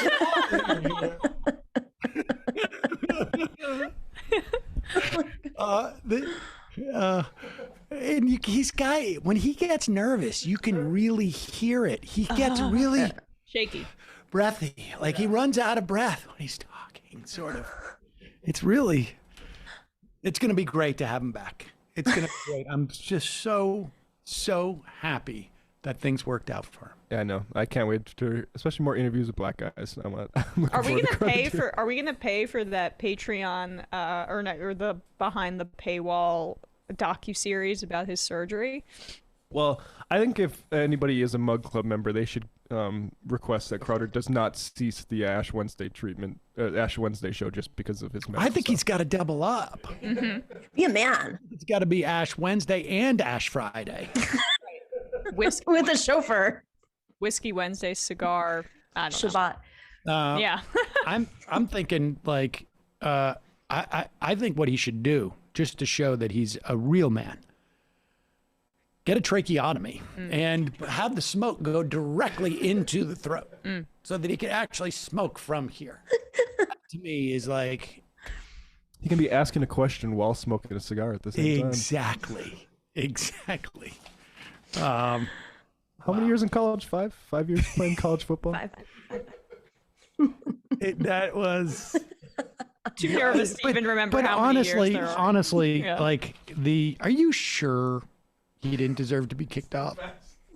Maybe he just wasn't like a jumping. Maybe he just saw the black guy couldn't finish college in 4 years. Is there any way I can work around in this to say that was not a racist incident that you've just I've asked you? Unbelievable. That question, just genius. That's Crowder journalism. I mean, the one thing, and this I don't want to dwell on this too much, but you do have to appreciate that Crowder, in the end, took Whitlock's word for it.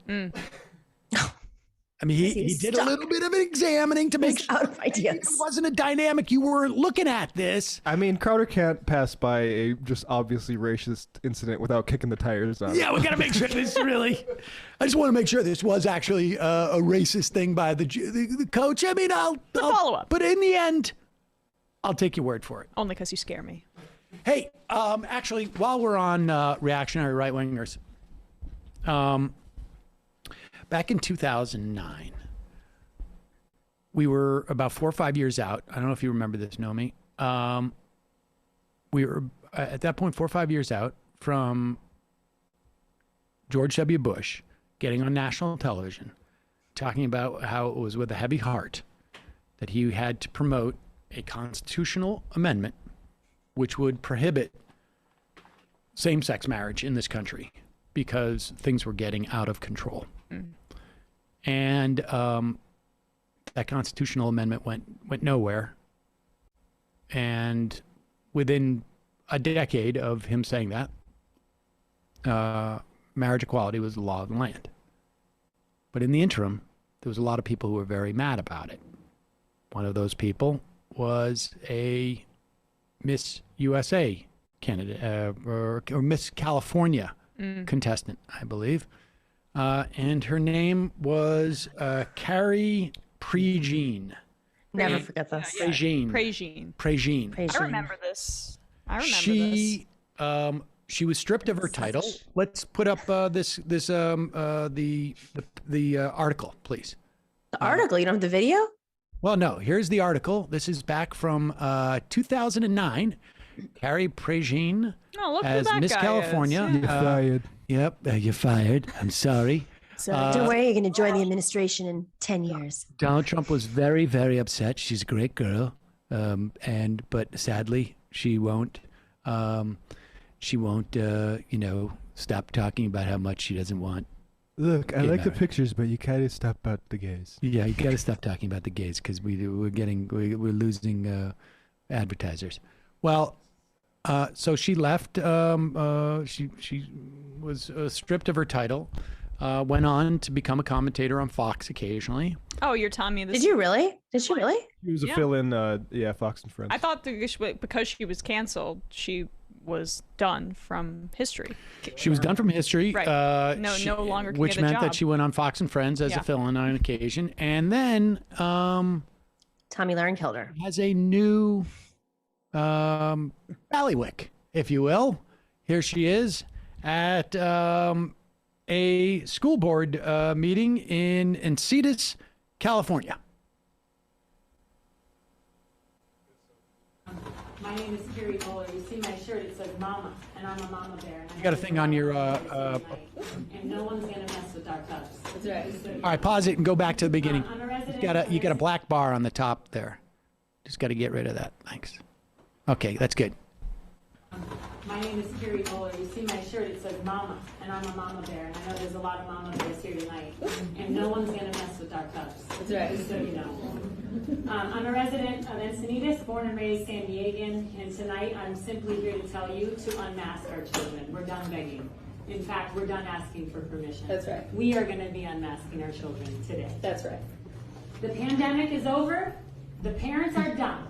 We're done asking you, public servants, for permission. We are done. You can all wear your masks. In fact, you can wear 2 masks and 3 masks. You can wear gloves. You can have plexiglass. You can do whatever you need to do to keep you safe. But we, the parents, believe we have a choice for our children. And I don't know who you think you are, that you think that you have more of a say than us, the parents, and our doctors. I don't know who any of you are. I really don't. That's right. It ends today. That's right. We are declaring our freedom tonight. We do not consent to the lies, fear-mongering, and abuse. You all know it's abuse. This is tyrannical leadership, poor leadership. None of you are willing to stand up for our children. This is why we are all here tonight, because we're fed up. We're done asking permission. We're done playing games. The pandemic is over. We are done. Twice. Andre, we're done. That's right. See the chairs that you're sitting in? We own those chairs. See these lights? We pay for the lights, not you. I just want to like if you are a government official and you're elected, you pay taxes. Yep.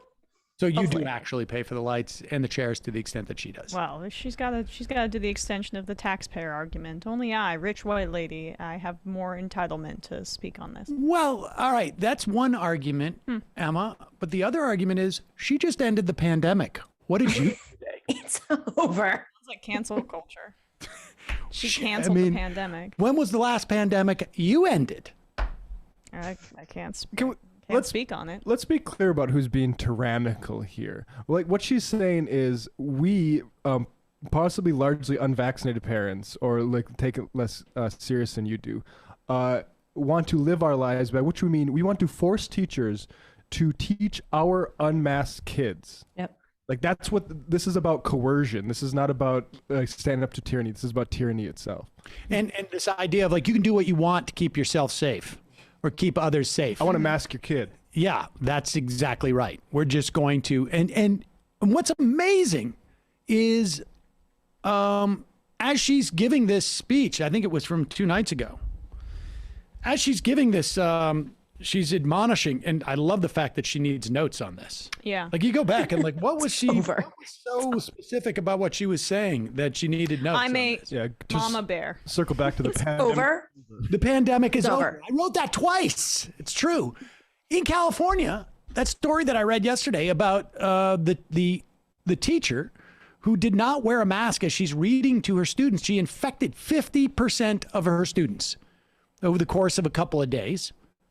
They, in turn, infected other children outside of that class, including family members and at least 4 adults. And that's as far as we know. But we don't know how many of those adults went on to infect other people. And that's in California. She doesn't even have to go that far to find that information. Listen, Sam, she doesn't want to listen to her whiny kids complain about the masks. So she wants to offshoot them, put them into the classroom so the teacher can take care of them and, take the masks off because they're just so loud and annoying. Not even her kids that are complaining, I bet. Well, Naomi. that's the thing. It's all projection. These parents want to be able to do whatever the hell they want. And so they complain about their children being abused, where it's really just like their own anxiety about not being able to return to the way things used to be. It's impossible to know what her kids do. But I will say from my own personal experience, I have an 8-year-old child. I also have a high schooler, but I have an 8-year-old child. I coached baseball this year. They had to wear masks outside, all the kids. I never heard a single kid complain about a mask. Some kids were better than others in terms of like keeping it up and this and that, but I never heard anybody. I saw these kids whine about everything that you could possibly imagine. It's too hot. I want to bat again. You got to wait your turn. I want to play. I don't want to play shortstop. I want to play right field. I never heard a single kid whine about a mask. Now, that's just, my experience. But I also think that it's deeper than their own, sort of anxiety. This is, and I'm going to assume that her problems with marriage equality were also steeped in a religious fundamentalism. This is about maintaining some type of hierarchy and that, these kids are my property. Mm-hmm. This is why when Hillary Clinton wrote, "It takes a village," it was so offensive to so many, this sort of that, I don't know if it's true or not, but you could easily just say, oh, it's pablum or whatever. But it was so offensive. The idea that society would intervene and tell your kids what to do. Now, of course, the idea that society could say, pull up your pants, right? These are the same people who go on Fox TV and are like, we need an ordinance so the, teens aren't walking around with their pants hanging halfway down their underwear. That's not a problem. But, it's so twisted. I have another little theory on this. I think, yes, all those things are true, but I'm watching this and she's echoing Sarah Palin, which is sort of the era that she became famous under, the mama bear thing. I think she's auditioning. And I think this is it goes back to back with the recall, how the Republicans in California are doing everything they can right now to take back a few seats here and there, rebuild the Republican Party on this different brand of Republican, which is really good for that genre. San Diego is not really that progressive, and she's been on Fox News. And if this video could go viral with that performance, former NFL quarterback, so she's well funded. We didn't even mention that. There you go. That's what this had operator or sort of agent provocateur written all over it. I thought it's that she turned out to be Miss USA and married to a professional football player, and also she did some fill-in time on Fox News, posing with Madison Cawthorn and all that kind of stuff. She's, if she's in those orbits, we know you're probably right. No. Is there any more to that video it's worth watching or no? I just love the fact that she wrote all this stuff out. I really want to hit every point. The pandemic's over. I want to make sure I say that. I want to say the part about the chairs and the lights. Darn it, I missed the desk. Where I call you public servants. Oh, yeah. Right. We had over 1,300 deaths yesterday. Yeah. Pandemic's over. I mean, there's the San Diego spike is, I think, at least, if not the peak, it's higher than it was any days before this, the current rise. Yeah, well, you say over, I say over. That's all. I just say it. We just pronounce it in a different way. It's like over. It's very California. Over. Pandemic, you're over. That's what she says. Take your mask and shove it. This week's Real Housewives of San Diego has been canceled because all of the Real Housewives have COVID. They had that? This is probably a good place to do it. This is interesting. They've got the Department of Education is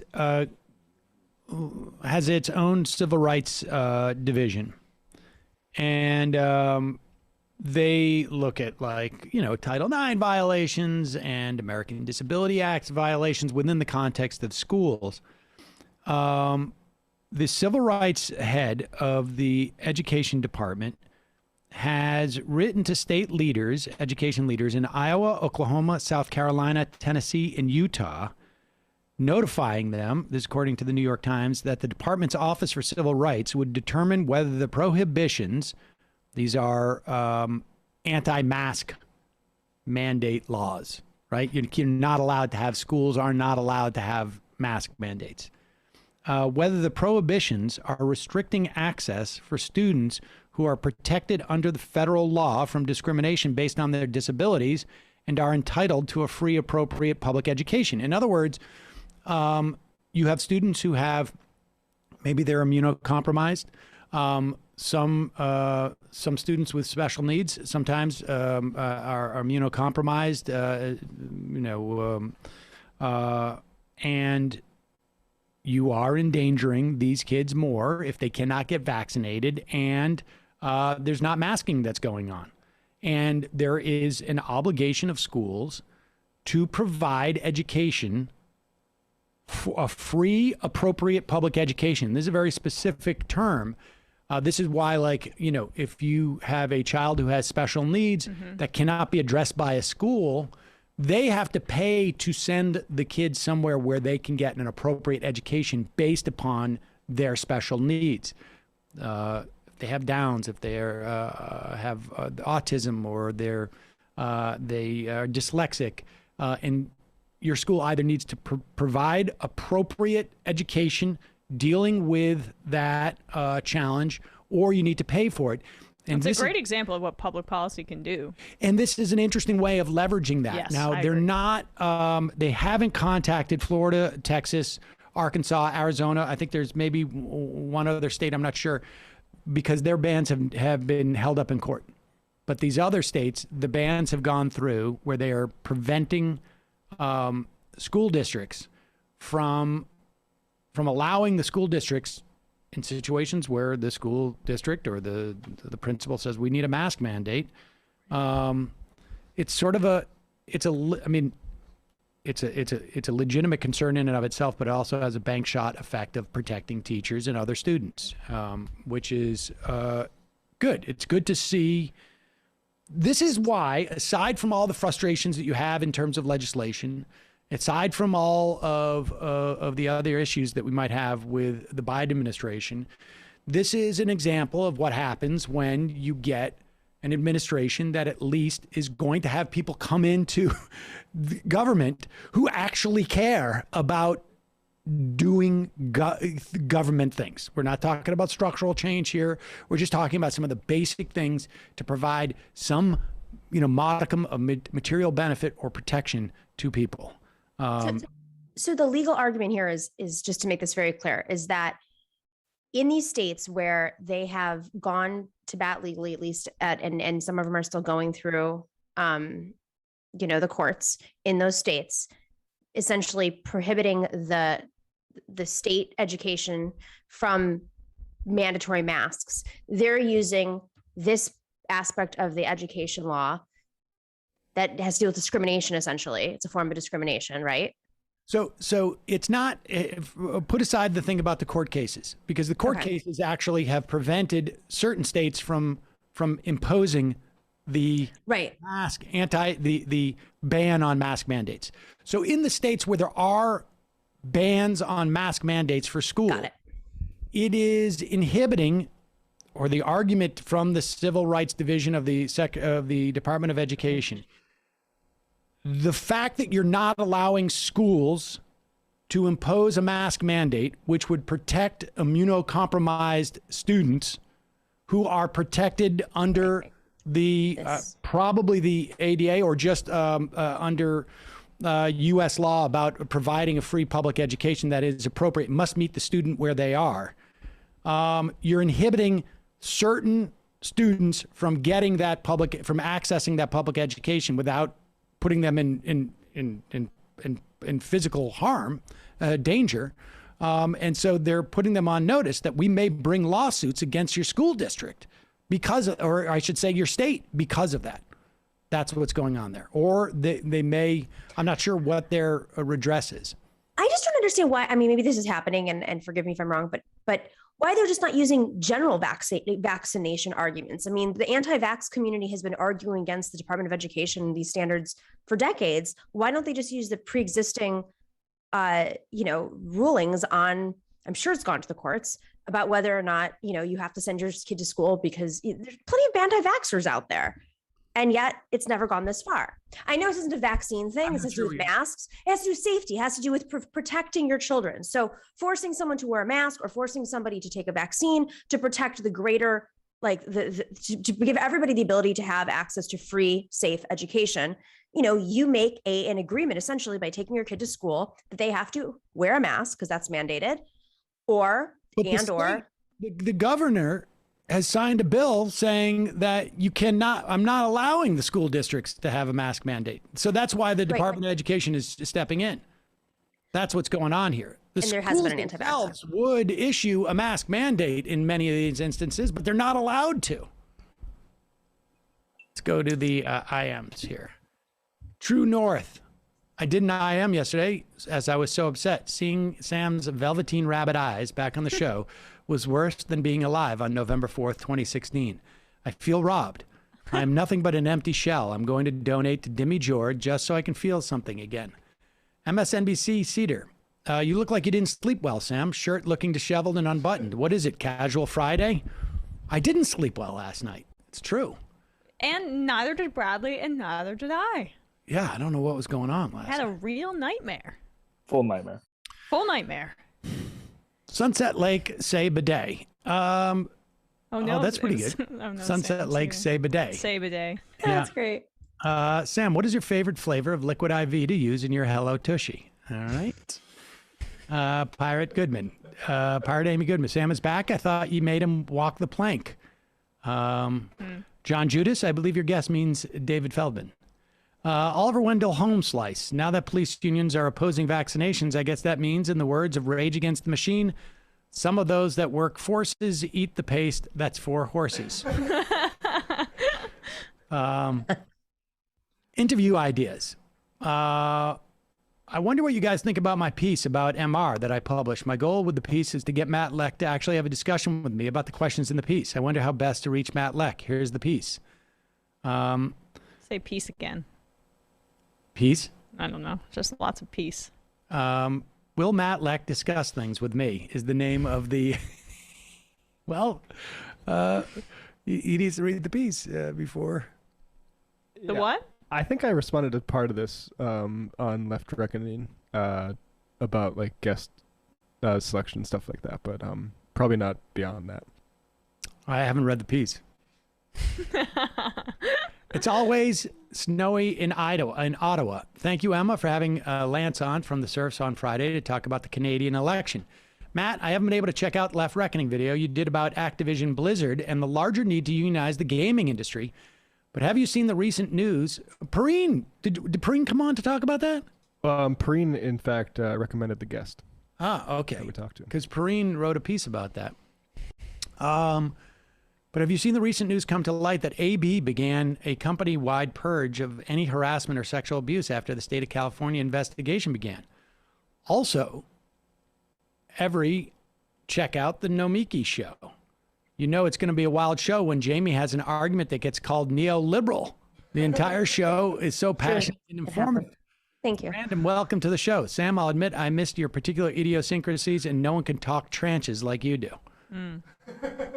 What? Someone accused Jamie of being neoliberal on your show? It was really, I said incrementalism, but Esperanza Fonseca said neoliberal. It was a debate over sex trade. And I personally probably lean a little bit more towards Esperanza on this. But I think the pathway is through what Jamie is discussing. It was just a debate over sex work and well, whether you have to watch it. Yes. This is how me giving you a layup. People are going to have to watch it to know what happened. Was this last Friday? Friday, super feisty. We were supposed to talk about like 7 things and just talked about that for about 45 minutes. It was a really, really good conversation about it. And just so we we didn't set it up as a debate. It just sort of evolved into a debate because some people have been saying like, it didn't seem like everybody was prepared. It was just a conversation that grew into a debate. So really spicy. Go check it out. Check that out. Militant apathy. Dude, it's about black and white. Latinos consider themselves white. There's no such thing as having a foot in both camps. This is dumb. They identify themselves as white. And then by 1246, okay, I get his point now. Bean Lord. Have you guys seen Hey It's Vadim video on Tim Pool he released over the weekend? I watched it last night. It's very, very good. It's about Tim Pool's trip to Sweden, the no-go zones, sort of. Oh yeah. And I remember that was his that's where he sort of got his the right-wing audience his big turn. Yeah, because I remember when he announced that, because there was all this stuff about the no-go zones back then, and it's like Tim Pool's going to go look at it. And it's like Tim Pool, I have some experience with him. He taught, guest lectured at one of my NYU classes. Whoa. This seems interesting for him to go do this, and he really embarrassed himself. But this is a really interesting deep dive that I didn't really follow it that closely once Tim went over there, but Vadim really went into the types of far-right people who were alongside the right-along for a lot of those. Things. That was touched on in that piece, the Salon piece by Robert Silverman, I think. And, that's interesting. And we should say Vadim, can I say this? Creationist cat, right? There's some association there, I think. I think it's his cat. I think it's his cat. What? Vadim has this very, very, I'm not sure if the cat's still alive. Sam's got beef with creationists. I had a run-in with this cat, so. He was given unaired footage from Tim's anti-immigrant trips back in Sweden. Wow. Yeah, there's one with an anti-racist from Sweden who really, it's a very interesting interview because he answers all of Tim's points really, really well. And it's interesting why we never saw that.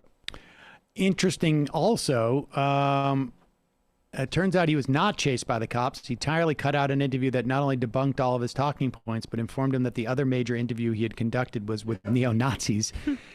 One has to wonder if these unedited videos would have stayed hidden if he hadn't kidnapped that cat. That's the other story. That's just a coincidence that cats are related in this so much. Sandy Martin.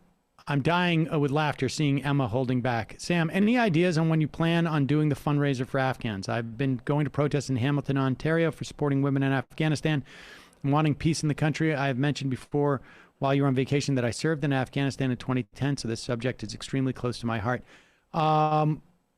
Just on Friday, we're doing, I just want to, have the sun's out, guns out, have some value. Mm-hmm. I think it already inherently has some value. Yeah. I get questions about that. God, I hope it's a warm day. Also, I should just say pronounce Vadim. Vadim, sorry. What would a warm day do? It would make it easier for me to wear a tank top. I don't think I've ever worn my entire life, to be honest with you. I mean, probably for the best, but no. Well, no, I just mean I don't necessarily think, regardless of your guns, I don't think tank tops are. I don't know. There's a while I haven't done recently, but especially walking to work in the summer, wear a tank top. That's nice. I think it's more your thing. You see the one that I got though. That I'm not wearing the Majority Report one. I'm gonna wear the one that Ronald Reagan sent me, and not the "Sun's Out, Guns Out" version. He sent me another one that is pretty. Oh, I can't wait. It's pretty. Just get like a spray tan where like they do the muscle sculpting. That's a thing? Oh yeah, of course they do. It's like whatever. What, like for You guys have Instagram? Yeah, they give you shading, like spray tan shading, to make it look like your muscles are more pronounced. Just out of curiosity, where would someone find something like that? I'm sure within a half a mile of where you are right now, there's something. Just Google it. It'll take you 2 seconds. Ask like. No. It's not a tattoo. It's a spray tan. Is it permanent? You want a permanent Can you option? imagine doing that? Why and then, wouldn't I do it permanent? It starts rubbing off when you're like making out or something. People do it, I would imagine, just for an Instagram photo. They probably spend $60 on a spray tan that pronounces their muscles, and then they take an Instagram photo shirtless on a private plane that they rented, like for 15 minutes, which is a thing they offer in Russia, and then they exit. They should just do what everybody else does: green screens and filter. Today, so I'm gonna just be doing a lot of. Just do a quick pump before the show, like Right. bring in the Bowflex, and it'll be fine. Yeah, maybe take some like prednisone or something like that, right? Just take steroids. Right. Take the horse medicine. I think it also like makes you skinny. Sam's dirty bathwater. We live in Texas, and last week we got 3 notifications on 3 different days that our kid was exposed to someone who has tested positive for COVID. Oh my God. This is a school that isn't mandating masks. Remote learning isn't an option. And the notification stated that the exposure to COVID is not a valid excused absence. What? That can't be. That's not legal. So all these kids have been exposed, are expected to still go to school and spread the virus even further. If the school has stated parents, could be cited for, if they don't go back, the school has stated parents could be cited for truancy. This is totally getting out of control, and the school year has just begun. We don't know what to do. We've tried to find a homeschool option, but we all have been filled long ago, and we both work full-time jobs, so staying home isn't an option. Stressed as hell. I am so sorry. That's sheer insanity. I'm not sure what's happening in New York, but there is this dynamic where they don't want to have remote learning. And I don't understand why they're fighting that. I mean, even if they said like 20% of the students are bound to have home learning because it's just automatically going to be more difficult for so many parents who are going back to work. What do they lose? Their feelings. I'm not justifying it, but it's just from an administrative standpoint. I think it's just they think it's hard. Oh, I thought you meant the parents. Yeah. I mean, I don't know. Or it's just ideology. I mean, it's literally like their ideology is the pandemic is over. Mm-hmm. And I don't know how you can address the fact that getting COVID is not a legitimate excuse for missing school and simultaneously believe that the pandemic is over. Well, to be fair, it's just being exposed to COVID. To be fair, that's true. I that's guess more sane. I mean, I guess the idea is that like you have to wait until you get it and get tested. But I don't know. But in New York, such anxiety about that. I can't even tell you. What is it right now? The numbers are extremely low in New York. So like maybe the politicians, I don't think anybody thinks it's over in New York, but well, what should I say? They put in the fireworks celebrations like months in advance and they just couldn't cancel it. It was going to be too much money. But like, is it more of a statistics thing in New York versus Texas where it's just a complete denial and, right-wing talking point and organizing feature and, propaganda? What do you mean? Well, I mean, like, what is it? I don't know what the numbers are right now if people have been vaccinated, but it's very high in New York City. Vaccinations are high. And I think, my experience in New York is that people take it seriously. There's still people remember last year, and people generally take it seriously. I mean, and I think certainly people with parents, parents of kids do. And I mean, I know, I don't have a sense of what's going on with 20 or 30-year-olds. But I think, people with kids, they're still living a very different you know, they're living a quasi-pandemic lifestyle. Well, that's what I'm saying. It can't be the school districts and like the teachers unions who think that the pandemic's over in New York. When you were asking and saying the idea is people think it's over. No. I mean, I think the problems in New York are more a function of like not enough funding and maybe not enough planning to execute the plans themselves seem to be fairly decent, but like, you know, I had somebody put on my timeline like a sound decibels of you know, filtration systems, and it's hard to, you know, be a teacher, have a mask on, talk to the kids with a loud filter going on. Yeah. You know, what'd be really great is a great test for Governor Hochul, because, you know, she's probably going to be running against somebody, is to release the money that is constitutionally owed to New York public schools. This would be a really great moment for that. You know, the money that Governor Cuomo held up for 8 years and went to court and lost over and still kept the money. Right. I mean, great moment. And I mean, we just need more school funding. I mean, that's basically it. Like, but hopefully the numbers stay, you know, where they are. Who knows? Crazy man. Hang in there. I'm really sorry to hear that Sam's dirty bathwater. Tiggle Biddies. Guest is interesting. Lots of good points. Always love the first half. Thank you for not just being a bunch of professional take-havers. Get RM Brown on your show. He'd be great. Adam Carolla got his fifis hurt by RM, and he's trying to cancel RM. We're looking into that. Mrs. Shapiro DAP. Mrs. Shapiro's DAP. Yep. Sorry if you've already covered it. I love how, like, I'm going to just turn to something serious now. Yeah. Sorry if you've already covered it, but immigrants are required to get the COVID vaccine now, including those coming from Afghanistan, patiently waiting for the right to come out against this. But that would undercut their fear-mongering, no? Oh, that's a good point. That is a good point, DAP. Majority Report wardrobe coordinator. Did you see that Cam Newton got released by the Patriots? Are you kidding? Emma got like a notice. Like, I think she gets notifications on stuff like this directly from the coach. Belichick. I do have them on speed dial. But it's an interesting situation because it is politically a bit connected, right? We're talking about vaccinations. He was basically like released, even though former MVP of the league, for their new rookie quarterback who's looked really good, because he refused to get vaccinated. And the protocols are really different. If you're vaccinated, you're tested once every 2 weeks in the NFL. If you are unvaccinated, you're tested every day. You have to wear a mask on the sidelines.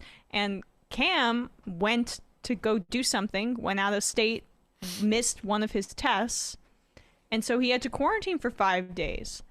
And Belichick, his greatest coach of all time, like complete, you know, no bullshit. He's not going to deal with that for the most important player on the field, the quarterback. He's going to go with a guy that's going to be there consistently. And these teams are quietly making these determinations. He probably felt like, I don't want an unvaccinated guy in my quarterback room either. He could infect these guys. They could have breakthrough infections. And so, like, I know other teams are really frustrated. Kirk Cousins, quarterback of the Vikings, refuses to get vaccinated, says he'll walk around in his own glass container. And Ron Rivera, the head coach for Washington, is a cancer survivor and is like, I'm beating my head against the wall. I tell my players I'm immunocompromised, and they still won't listen, and it like legitimately hurts me because they don't care about me.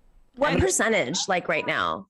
Like how many of these players are doing this? It's higher than the local communities would be. So like it's not like they're worse than the average community, but it's a high profile when, you know, star players like, what's the North Dakotan Carson Wentz in the COVID, he's going to be out for COVID now. Well, I don't think he has it. He's in protocol, I guess. But I would imagine he's an anti-vaxxer too, given what we know about him. But like, it's just, it's high profile, and also they're all sweaty and in the weight room together. And also, yes, it's higher than the rest of the population because it's coercive. As Matt keeps saying, you don't have to wear a mask on the sideline. You don't have to get tested every day. Your life's a ton easier, a lot easier if you get vaccinated in the NFL, and then you don't have to miss games, so you don't miss game checks. And if you are unvaccinated and you're on the sideline and you're not wearing a mask, these players that don't make a ton of money, Isaiah Wilson, really like bubble edge receiver for the Bills, got fined thousands of dollars because he's unvaccinated. And then you know what? And he wasn't wearing a mask on the sideline. He got vaccinated days later because that worked. So that's interesting though, because you're saying that. How many like actual players would you say per team, or what's the percentage, just roughly, would you say? Like one fully vaccinated, there's one fully vaccinated team in the NFL, and that's the Atlanta Falcons. I think a lot of other teams are really close, but so they're in the minority. They're like the crazies on the team, and are they feeling like social pressure? Is that why? That's why Isaiah McKenzie, that Bills receiver, got it, because he was literally like shamed essentially by his teammates into getting the vaccine, and he ultimately I think it's the competitive advantage thing by being vaccinated, not having to forfeit games, but it's also shame from potentially imperiling your team and money. Isaiah McKenzie, right? Like he got fined, and so that the coercive stuff works. I think it's fascinating. Also because it's a lot of like black players who are unvaccinated too, and Cam Newton, Lamar Jackson, high profile stars in the league who are choosing not to do it. I wonder what it's got to be like for one of these guys who like, I'm not getting vaccinated because it's too dangerous, it's too dangerous, and then they ultimately get vaccinated because it's going to cost them money, and then just like I guess it was just nothing. Well, I think it's I don't even think it's that active of a choice. Like it's an experimental vaccine. I don't think it's. Anyway, yeah, they're making cost benefit analyses in their minds and then rationalizing after the case, because it is like you have just enough sort of uncertainty out there in media channels that you can point to, be like, well, this is an experimental vaccine, and then that's not really why. It's just like you don't.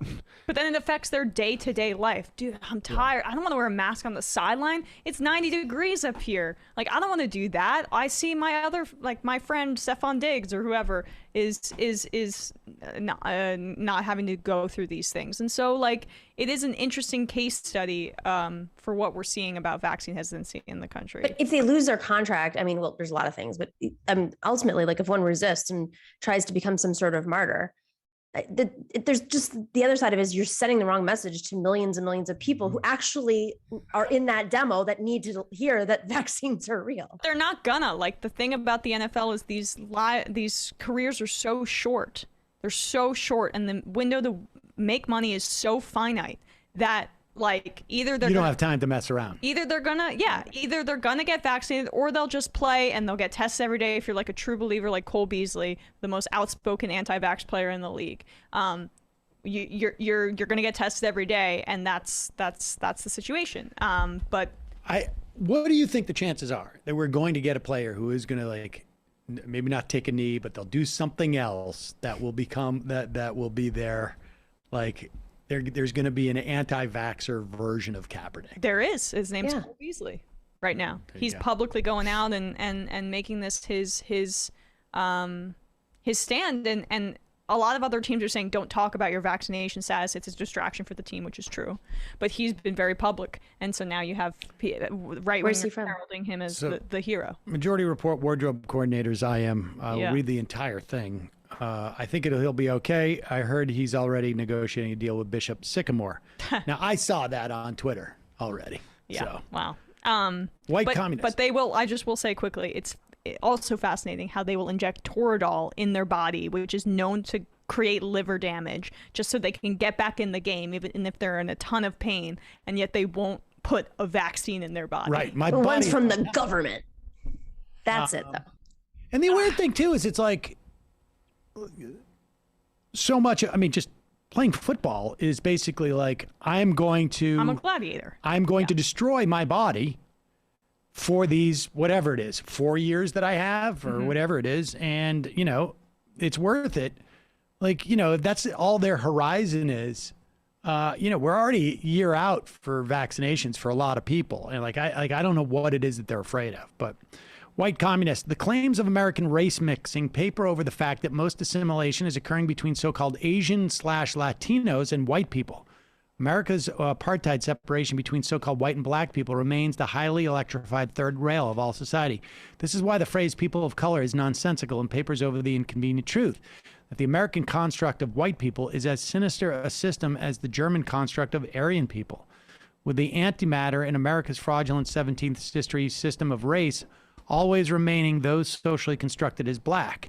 Till America's proto-Nazi racial system begins to be attacked with as much radical energy as capitalism is tackled, the inequalities and injustice will persist. There's a lot of stuff there to unpack. I will say that in his book,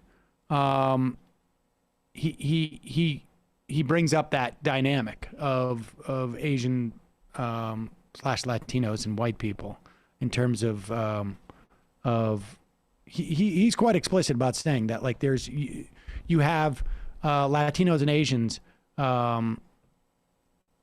marrying white people and having children. It's really not marrying, it's really more like having children, and that is happening far more with far more frequency than between so-called white and black people. But yes, I do like the metaphor with Aryan because I think there's something to that. Yes, absolutely. Cadborosaur. Hello from Pirates Cove Marine Park, BC, where my wife, son, dog, and I are hanging out on our sailboat. I have two recommendations. Nato Green, who's a comedian and labor organizer from San Francisco, who would be great for a Friday Fun Half guest. And Kevin Can F Himself is a show I think Sammy would like. It's based in Worcester and shows what a nightmare a sitcom's wife would be like. I've watched that show. I've watched that show once or twice. It's okay. DJ Cold Case. When I worked for the 2020 census, the question of race was always difficult when I spoke to people who otherwise wouldn't identify as Hispanic Latino. There just wasn't an option that reflected their experience or how they saw themselves. Sinew Anon. On the 6-week pregnancy window, remember that conception occurs at week 2. It's confusing, but 6 weeks pregnant just means just 4 weeks past conception. It is confusing. Wolfie, can we stop? Can't we just stop grouping or categorizing ourselves and just count? Well, we could, but it's really important on some level to get a sense of what's happening. The best example I could give you is that interview I did with Dorothy Brown about the tax code. There were things that she couldn't figure out. She's a law professor, and she was doing her parents' taxes, and she couldn't figure out why her parents were not getting the refunds that like she was getting. And ultimately, you can't parse this from the data from the IRS. She had to do a lot of work because they don't keep a record of how people are paying taxes by race. And it turns out there was no intent necessarily behind this, but the tax code is, as I think everybody probably understands quite easily, a function of wealthy people lobbying to get special types of tax breaks that reflects their specific situation. So the tax code reflects a dynamic of where you have one predominant breadwinner and maybe a second breadwinner, but there's a disparity between those two, and it can be smoothed out between the two of them. This is just one element of the tax code I remember that she had talked about. And she said that is much more prevalent amongst white people than it is black people. Black people, because you don't have the same opportunities, don't have such a disparity. Both, like a married couple, a married couple a black married couple is more likely to have a less disparity between the two income earners. And the tax code disadvantages those people. Now, it's not because somebody at the IRS said, how do we harm black people? It is because the power in this country has been wielded by white people, and they push on government to make government more receptive to them. And it necessarily leaves out people who don't have power in our society because government is less receptive to them. Yeah, if we stopped measuring these things, it might be the case that we just stop noticing, like, say, after a recession, that it's affecting black people more than white people. Exactly. It's almost like you guys are in favor of critical race theory. Well, don't breaking news on Fox News. Don't accuse us of such a thing.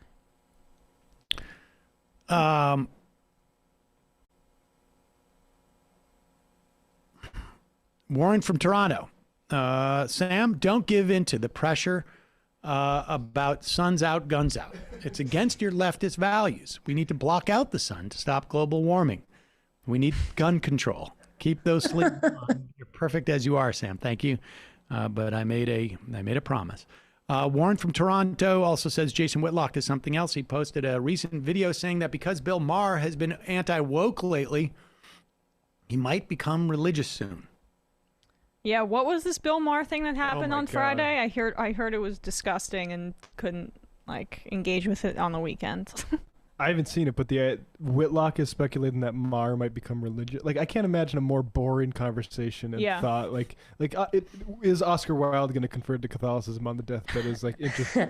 It's not like Bill Maher was never woke. Like that's based on an assumption that Bill Maher was once woke. Yeah. Bill Maher's take was Afghanistan shows, quote, woke Americans what real oppression looks like. Talking about the Taliban. He used it as an opportunity to... It was an anti-religious thing, too. Well, he really has an issue with Islam. Right. Let's...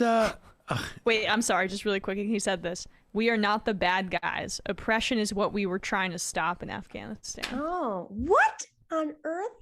If I like the politically incorrect thing to say. I guess. You're right. Like, how fucking edgy, dude. 2001 Bill Maher versus today, man. Well, not really that different. Some of it, no, I mean, yes, but we were the good guys in this situation. He wouldn't have said that. We weren't the bad guys. Yeah, I don't know. Maybe. He's like kept elements of himself and then just turned into cranky old white man who watches, very rich CNN all day. Who doesn't have really any ballast for Religulous. Right as a young atheist, Religulous, the documentary, made me feel like, okay, I need to kind of cool Religulous? Religulous. It's not Caligula. I was Religulous. Although that is a part of his life too, so meant to sound like religion. Yeah. This follow-up movie. Like that made me cool it on the atheism a little bit. Like, this is a little bit unbecoming to lean into this so much. I totally, but when I was like 15 or 14, that was big deal for me, that movie. What should we play? Which Tucker Carlson clip should we play? The one about where he says he doesn't know any white supremacists. Is that on here? No. Oh no, it's all right. It's all right then. Which one? New candidate, the candidate guy. We do the I think the candidate. Okay. That was a part of the same interview. Okay. Yeah. This is Tucker Carlson. Remember, Tucker is what is his argument? Is he not anti-vax? What is it? What is he? What is his claim? He's just asking questions. Pro-choice. Yeah. Pro-choice. He's a journalist, guys. Here is a Pennsylvania Republican congressional candidate, and I think, Nomi, you made this point earlier about Prégine, that the Republicans, this is now like for a lot of these people, right? There's two groups of people. There's the people who are the dupes, I guess, if you want to call them, and the dupers. And sometimes they're the same. You can be both a duper and a dupe, but I think that the Republican Party, those who want to make some money or win elections or whatnot, they're the dupers, and they have found that this stuff that the dupes are eating is going to be an effective vehicle to those goals. And here is a Pennsylvania Republican congressional candidate, Teddy Daniels, with Tucker Carlson on Tucker Carlson's show on Monday. Yeah, it's close. This is still America, Tucker. Okay, if you want to wear a mask, wear a mask. Yeah. If you don't want to wear a mask, don't wear a mask. That's what makes this country great with the vaccines. I beg to differ. If you've had that conversation with your doctor and you feel a vaccine is the best route for you, go for it. Pause it. Pause it for 1 second. Pause it for 1 second. Do you think this dude actually had a conversation with his doctor about this? With his doctor. Yeah. He went to his doctor, and I need to make an appointment. I need an hour of your time, half an hour. Yeah. Can we go over the Can we go over the studies here? Do most people's insurance cover that kind of visit? Because pretty sure most insurance only covers your annual checkup. But like that's one of the many barriers to entry for this ridiculous set of Guys, come on. I don't think any of these people consulted with their doctor. He did his own research. Mandate where you got to consult with your doctor. How about that for a mandate? Let's go back and watch this guy. Best route for you, go for it. Cool. But for those that don't, that's also cool. Let people live their lives. Wait, but shouldn't we kill people who don't get the vaccine? Oh my God. Well, that's what the left wants to do. Yeah, I've noticed. That's what they want to do. Let them live their lives like this. I see a bunch of states right now, they're looking, well, New York City just did it, the vaccine passport. They're going to start enacting it if you want to go to restaurants. Who the hell does this? Seriously. I guess if you allow people totally unlimited power and no one ever pushes back, I haven't seen a Republican in Congress fight against this. I saw the governor of South Dakota, Kristi Noem, who's supposed to be the great conservative hope. She said yesterday, well, I'm not going to sign a bill that prevents vaccine mandates because vaccines are good. I think. And you're like, well, I thought, wait a second, Kristi Noem, what about the freedom you said you were going to defend? Yeah. Nope. The government's response when this whole pandemic. I mean, why? And I want you to go back. When we start up, I want you to reverse it a little bit. But I thought it was so let me just see if I've got the scorecard right here. The left wants to kill people who don't get vaccines. Mm-hmm. And the right, the faux conservatives, the faux cons, like Kristi Noem, they don't want to kill people with vaccines, but they want to kill people. Where do they fit in? They're not. They're pro-vaccine. Who just allowed Sturgis to continue again, and it's already causing what they're calling the Sturgis surge. Yeah. And the real right wing just wants to kill everybody. There you go. All right, let's go back and watch. This is really fascinating. Meanwhile, isn't he vaccinated? Oh, yeah. Who? Well, Tucker had to go Tucker? to Hungary, so I would imagine that, yes, he's vaccinated. Oh, yes. whoa. To ask that question is like asking It's a HIPAA violation. It's a HIPAA violation. It's like asking what's your favorite sexual position? And when was the last time you did it? That's a quote from... He's doing it under the table right now. Asked about being vaccinated. Well, honestly, the amazing thing when I watch these clips with Tucker is just like, how does this guy, like, the complete disconnect. He is so conscious of what he is doing. Yeah. He is so conscious of it. And it is fascinating to watch this. It is really like... And it works. Like I don't get how a surgeon can cut into a human body and like work with organs and like I could never do that. Let alone Ben Carson. Right, but I'm just saying in general, like that, to be able to disconnect like the humanity of this thing that's in front of you, and it's really just this thing that you're putting together. I mean, I don't know how it works as surgeons. I'm just so grossed out by it. But when I look at Tucker, I feel like that same thing. Like, how does he do this? How does he say these things that he knows? It's called sociopathy. Yes. I guess so. It's amazing. And money. Yeah. Well, I just don't know. A lot of ways to make money. A lot. Go backwards. Oh, speaking of which, we got to pull that Candace Owen thing. But especially go back. if you already have an empire of frozen food that. Well, there's I think some issues with his parent. I have a feeling that there's some issues there where he's like trying to prove something. Are you kidding me? It's like he's the definition of a repressed wasp. Well, if you go into his history with his mother, it does get interesting in terms of why he might hate sort of freer women. Yeah. All right, but let's. Mm-hmm.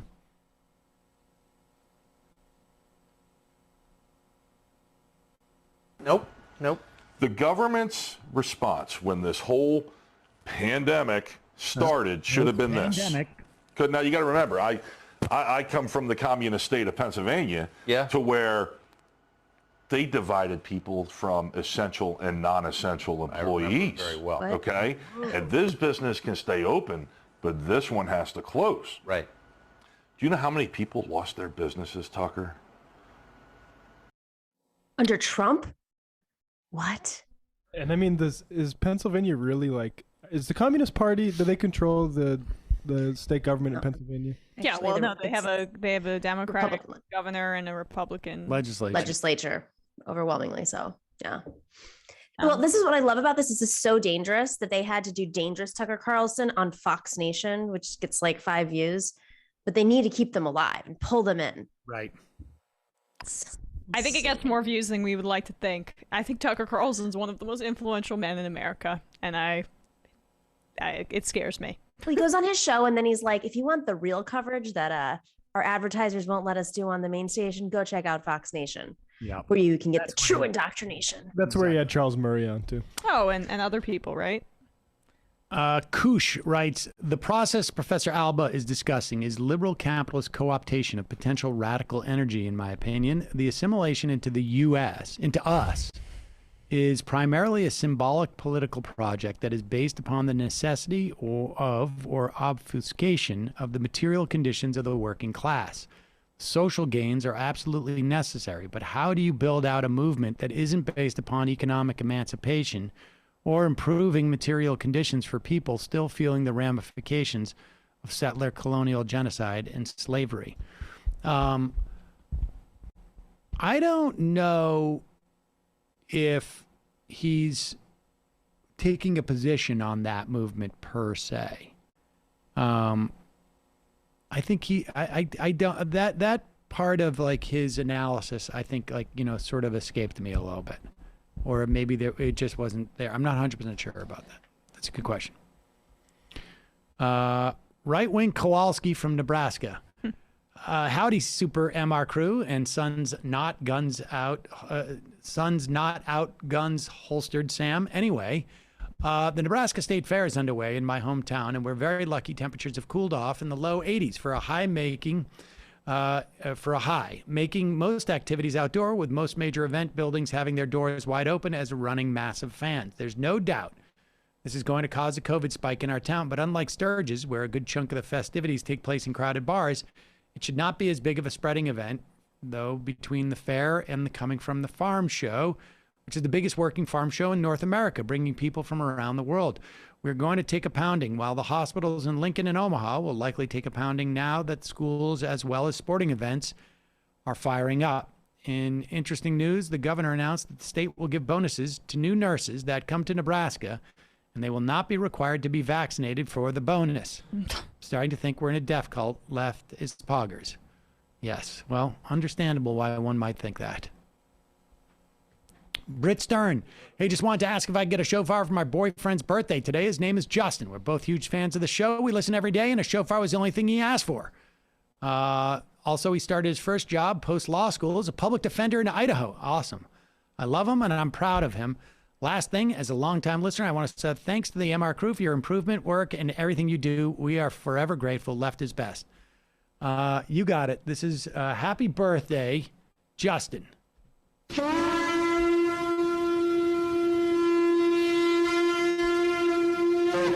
Still scarred by the IMer who I feel like would write something like that and then say something, horrible at the end. Joe from Wisco. Sam, remember you can use the coupon code SUNSOUTGUNSOUT at mypillow.com to help raise money for it. Otter's cool. Can I get a... Oh, we already did that one. Train Boy. Not only have you played a shofar, you signed a shofar. It occupies a special place in my home. Do a YouTube search for Sam Seder shofar and you can see the clip. Also, spray tanning is part of the Italian culture and you shouldn't appropriate it. Bob Italian American. Birthday shofar for my 55th birthday yesterday. Wow, we're giving out a lot of these. There you go. Love to you all in the MR chat. Fluffing the aggrievement. Pillow. Hi, crew. I wonder if you know about Peter Werby, who did a show Nightline on WRIF for 46 years in Detroit. I was lucky to live at the Canadian border and listened through some of his formative years. He was a voice of reason around the start of the Iraq War. If you ever did a history of lefty radio, and he definitely argued his share of libertarians. Did he pass away? I remember Peter Werby.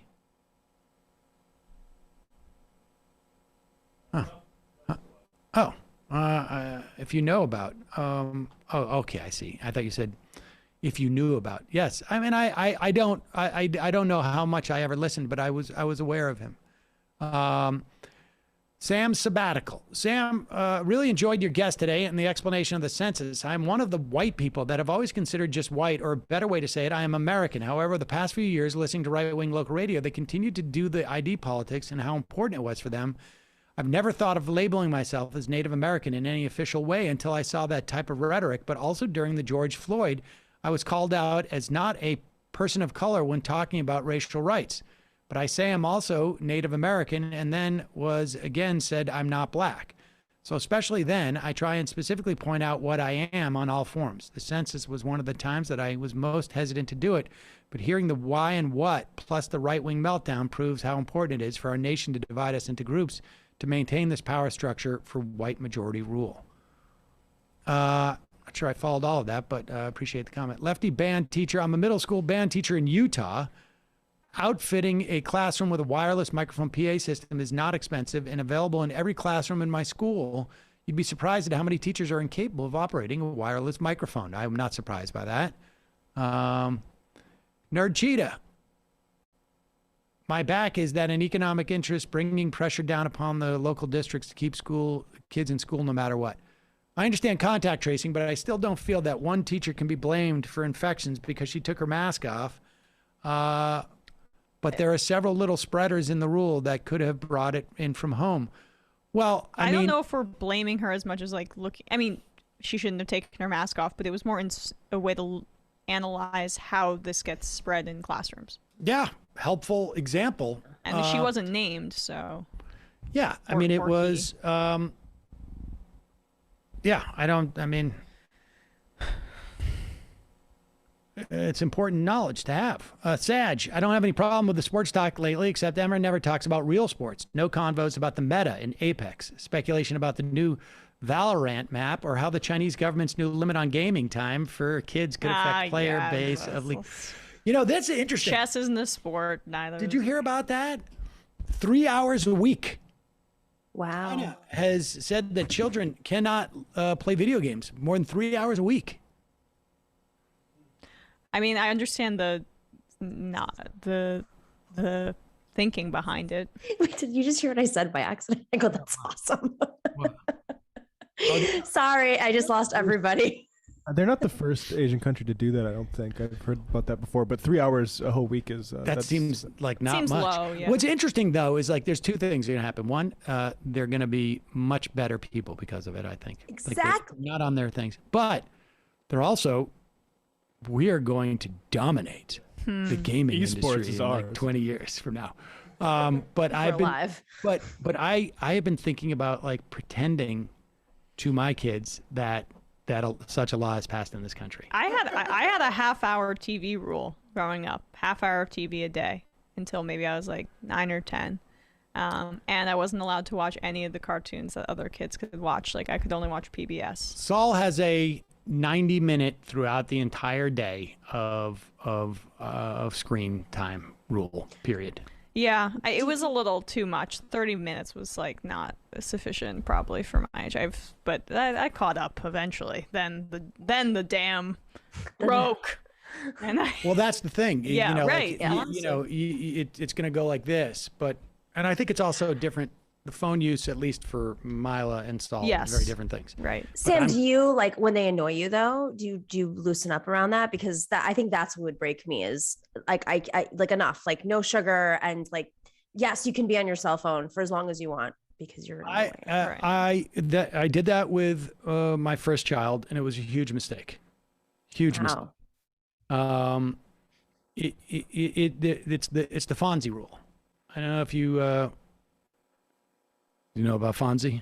Remind the kids who Fonzie was. Hey, no, I did. Hey, I already did that. Fonzie. Hey. There was jumping the shark. I think told Richie Cunningham at one point, like he only had to hit somebody once, and after he hit that one person, he was the tough guy, and people were. And so Like I don't. My rules are a little bit loose, but I have wider parameters, but that's it. You can't go past those. That's it. And with Saul, I'm not going to give him a phone for, Mila had a phone like, I think in 4th grade. Whoa. Really? Yeah. Well, because she, at her school, she was walking to school. And so you get a little bit, but if I had to do it again, and her friends were, it was right when phones were coming out, like where we hit over, slightly out of 50% uptake, and like a lot of kids had smartphones. And Saul's not getting a smartphone until he's much older, but I don't think boys have the same.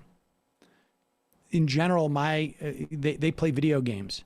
Yeah. More. And this is just my observation from other kids. I don't know if it's, if there's no, but people, I hear these horror stories about my friends with their kids where their daughters are like sharing photos through like private Instagram accounts that the parents can't even track. I mean, I couldn't even be able to track it.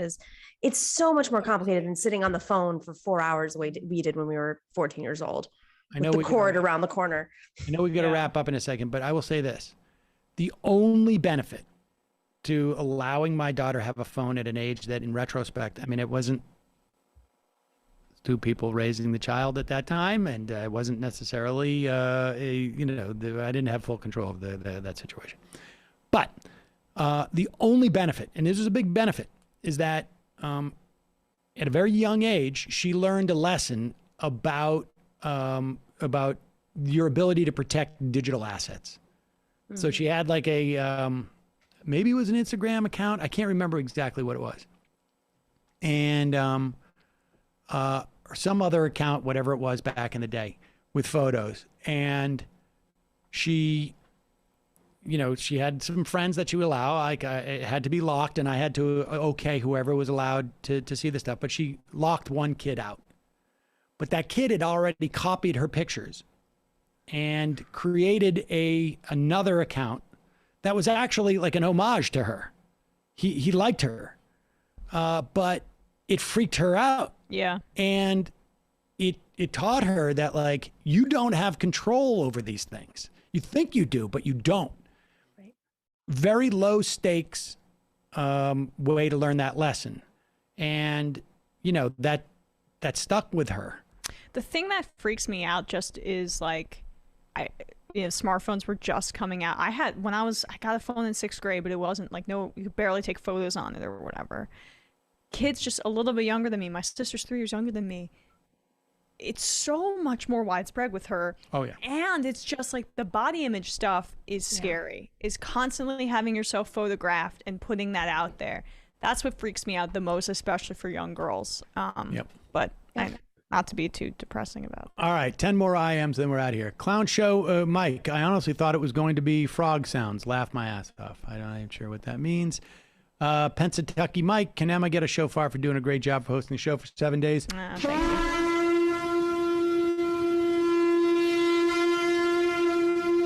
Travis Pittsburgh, did you hear about the story where the TikTok kids trolled a website to report abortions in Texas? I did not hear about that. We'll check that out. Will you look for that, Bradley? Matt, traffic cone. Sam, your point about no medical intervention is 100% safe. In extremely rare cases, even Tylenol can cause toxic epidermal necrosis, where your skin literally dies and falls off your body. Oh. Given a huge population, something can always go wrong with someone with any given moment, or any given thing, rather. Eesh, I wish I didn't know that. Binder Dad, did you get ticks for Judy Gold at City Winery's Attic? She's there on Friday, September 17th. I'll be there, hoping you'll be there too. I did not. I'm not inclined to go to events quite yet.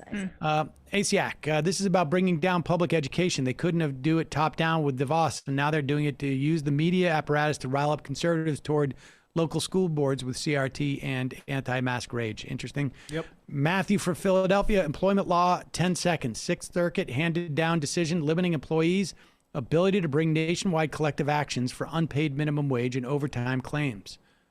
Yeesh. I'll look for that too. I think we're at 3 more. Trump change. Appreciate your guest distinction between people of color and black people. As a half Japanese, half white person, I get annoyed with fellow Japanese Americans camping under the people of color banner, implying some kind of equivalent aggrievement. Teacher Lauren. Hey, Sam, I just got a scam robocall from CBP telling me they found a courier full of drugs under my name. I hope you get one on the air. It was kind of hilarious. Also, congrats, Teacher Lauren. I think we got a new job. Illuminati kids. That's what they always say about Pennsylvania, Philly, Pittsburgh, and Stalingrad in between.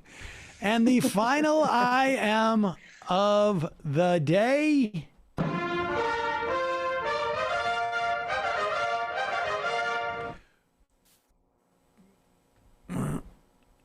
That one's too short. Mbwanara.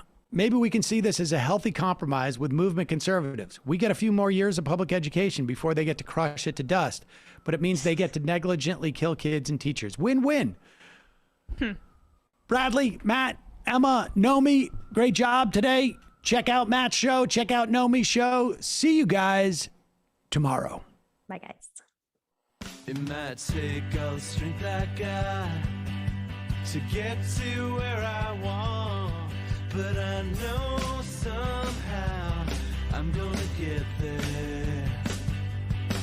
I wasn't looking when I just got caught between the truth and the lie.